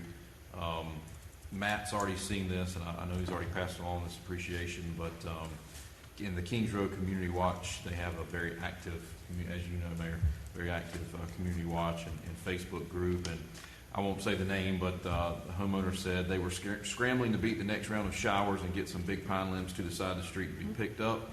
There was a huge limb that they didn't think the city would pick up without being cut. Shout out to the City of New Bern employee who offered to take the huge limb to the street. When I told him the size limb wouldn't be taken, he put it in the back of his truck and took it away. Wow, what a great guy. So and that sort of thing happens all the time. So thank you to whoever that individual was. I don't know their name, but I know that Matt saw it pass along. And then the last thing for Mr. Stevens, I wanted to follow up and make sure that we were properly addressing the concern that had been issued about the drainage along Red Robin Lane. I sent you some photos and Matt as well. I know that it's been something that's discussed a lot. It's some drainage issues on some private property. And throughout my tenure, anytime this has come up, I've been told that it is a private property issue due to some drainage improvements that need to be handled there in relation to some drainage off of NCDOT Road. So I just want to make sure, and I'd made a request that we follow up to the property owner in writing with a certified letter to make sure that everybody's on the same page and we all understand the expectations. So I just want to make sure that was being handled. Yes, sir. I think Matt is on it, and we'll follow up with a certified mail letter. Okay. Thank you very much. That's all I have. Okay, Alderwoman Harris. Yeah, I just wanted to follow up. I know at a couple of previous meetings, Alderman Bengel and Oldham have spoke about, the legislation in regards to the election, and do we have an update on that process? Because I don't want to get too far down the road and we done did all this back and forth and there's going to be no updates. We'll have to meet with our legislators, which will be January of there. And, the motion thing that passed was for us to have an election in November, but we're going to work on. I don't know that we passed that. Yeah, I think we discussed it, but I don't think we took any formal action, so we probably need to go back and check Yeah. and see. And do that. Well, we were going to negotiate on that and look at that. It's kind of waiting for the legislature. This is a short session, so they've already, have they adjourned? It's been a short session, so we'd have to write a bill, and that would have to be ready to go in January, whatever our decision is to vote. So that's where we're at. And hope that they vote for it? No, if it's a unanimous decision, it would be considered a local bill. They usually 9.5 times out of 10, or 9 3/4 usually pass it if it's a local bill. We will have a new House member up there, so we're going to work with whoever that House member is. So do we need to go ahead and bring it back on for an actual vote? Yeah, so we know do what's need to going work on it and get that done. I didn't know too with when do you think the census is going to come in? Because that's going to depend on how we are Not voting until districts. next year. Okay. But it will impact the 21 election though, correct? Yes. Yeah, okay. Because wasn't this a time sensitive? That's what I was under the Well, it has to be done in the session. So if we got it in January, wouldn't that be enough time to impact our election? Assuming they got through it and got done with it, yes. Correct. They couldn't dilly dally. January's right around the corner. But If you'd like to, we could maybe schedule an appointment with John Bell or somebody like that at this point. Yes, ma'am, and I have heard a number of our neighboring cities may want to join the bandwagon, which would be helpful. Okay. We may have And they want to change theirs to November as well? Yeah, there's really a big push around the state to do that, so I think that would be helpful. Before we get out of this business, do you want to update the board and the public on the issue out at near Morris Barbecue? Oh, sure. Over the Memorial Day holiday, and I think this was kind of identified early Memorial Day, Monday, there was a leak that was identified that's kind of right there close where Moore's Barbecue is. There is a casing that has a force main that runs through it. That force main had been damaged, basically split apart. It was causing some sewer to come out both ends of the pipe. Staff got on it fairly quickly after it was reported as a leak, which they thought was a small leak. It wound up being an 8-inch force main, very large force main, pumping a lot of sewer. Fortunately, I guess unfortunately, some of the water did escape into the Wilson Creek area, but it was 9,500 gallons. Typically, anything over 1,000 gallons, we have to report to the state and also advertise within the paper. So you may be seeing that advertised in the paper, but I know that Jordan has all of the bypass pumps in place now. It is contained, and the repairs will be ongoing. So a lot of people have probably seen where you've got the lane closures, specifically right there around the Moore's Barbecue area. That is what that project is. So they will be completing that. It's about I want to say it was a 750-foot section of 8-inch pipe that they needed to just completely replace anyway. So they're going to go ahead and do that now, as well as the casing that runs underneath Highway 70. So a little bit of a complex project. Unfortunate circumstances, but we're on it, and staff are on it relatively quickly and contained it as best they could. Okay, do we need a closed session? Yes, sir, we do, pursuant to 143, 1311A3, to maintain our attorney-client privilege.